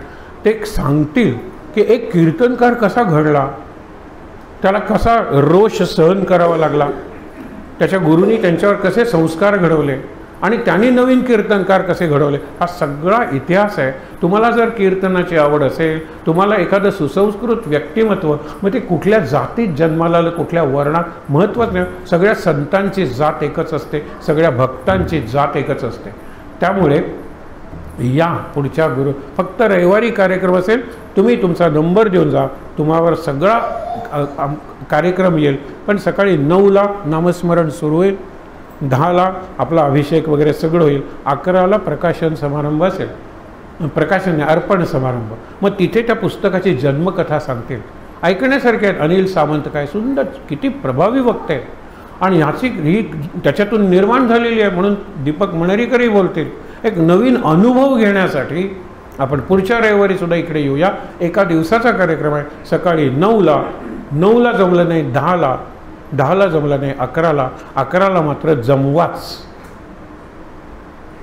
महाप्रसादानंतर कार्यक्रम संपेल सकाळी 9 वाजल्यापासून 2 वाजेपर्यंत. मुद्दामून या, आमंत्रण देतोय. आजचं जे पुस्तक आहे त्याची मध्यवर्ती कल्पना सांगितली, त्याच्यात 3 भाग आहेत, ते सगळं नंतर बघूया. लवकरच त्याचं प्रकाशन होईल पुढच्या उपासनेला, म्हणजे पुढच्या सेकंड सॅटर्डेला आपण प्रकाशन करूया. पण पुढच्या रविवारचं हे प्रकाशन या मठात झालेलं किंवा आश्रमात झालेलं महत्त्वाचं प्रकाशन आहे. बघा, तुम्हाला आमंत्रण आहे. तुम्ही नंबर द्या, तुम्हाला तो मेसेज येईलच. मला तुम्ही इतक्या संख्येने आलेलं आवडेल, कारण त्यांनी अत्यंत श्रम घेऊन, किती महिन्यांचे श्रम आहेत, आणि अत्यंत देखणं पुस्तक आहे. गोव्यातल्या कलाकारांनी, पुढच्या आर्ट कॉलेजचे प्रिन्सिपल होते, त्यांनी खूप चांगला कन्सेप्ट तयार केलेला आहे. कृष्णा तीर बघा. या मुद्दामून एवढं आमंत्रण देतो आणि थांबतो. श्रीराम समर्थ. श्रीराम. डोळे बंद करून महाराजांचं स्वरूप डोळ्यासमोर आणूया. 16 तारखेचं आमंत्रण आणि आजच्या पुस्तकाचं अर्पण, श्रावण संवाद अर्पण, आणि आत्ता सांगितलेलं दत्तदास बुवा घाग ह भ प, त्यांचं चरित्र पुढच्या आठवड्यात रविवारी मुद्दामून येऊया. प्रार्थना करूया. श्लोक आणि शांतिपाठ सगळ्यांनी बरोबर म्हणायचं आहे, शांतपणे. सदा सर्वदा योग तुझा घडावा, तुझे कारणी देह माझा पडावा, उपेक्षू नको गुणवंता अनंता, रघुनायका मागणे हेची आता। जय जय रघुवीर समर्थ। शांतिपाठ। ओम सहनाववतु सहनौ भुनक्तु सह वीर्यं करवावहै तेजस्विनावधीतमस्तु मा विद्विषावहै। ओम शांति शांति शांति। डोळे बंदच ठेवून 3दा दीर्घ श्वासोच्छ्वास।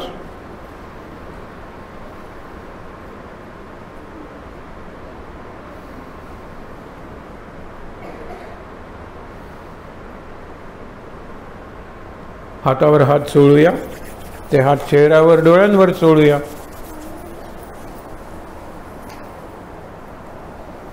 अगदी सावकाश डोळे उघडून समोर जे आपली सद्गुरू माऊली बसलेली आहे, जिचा आज जन्म झालेला आहे, आपण म्हणतो महाराजांकडे शांत दृष्टीने पाहून महाराजांचं दर्शन घेऊया आणि इथे जमलेल्या सर्व साधकांना नमस्कार करूया।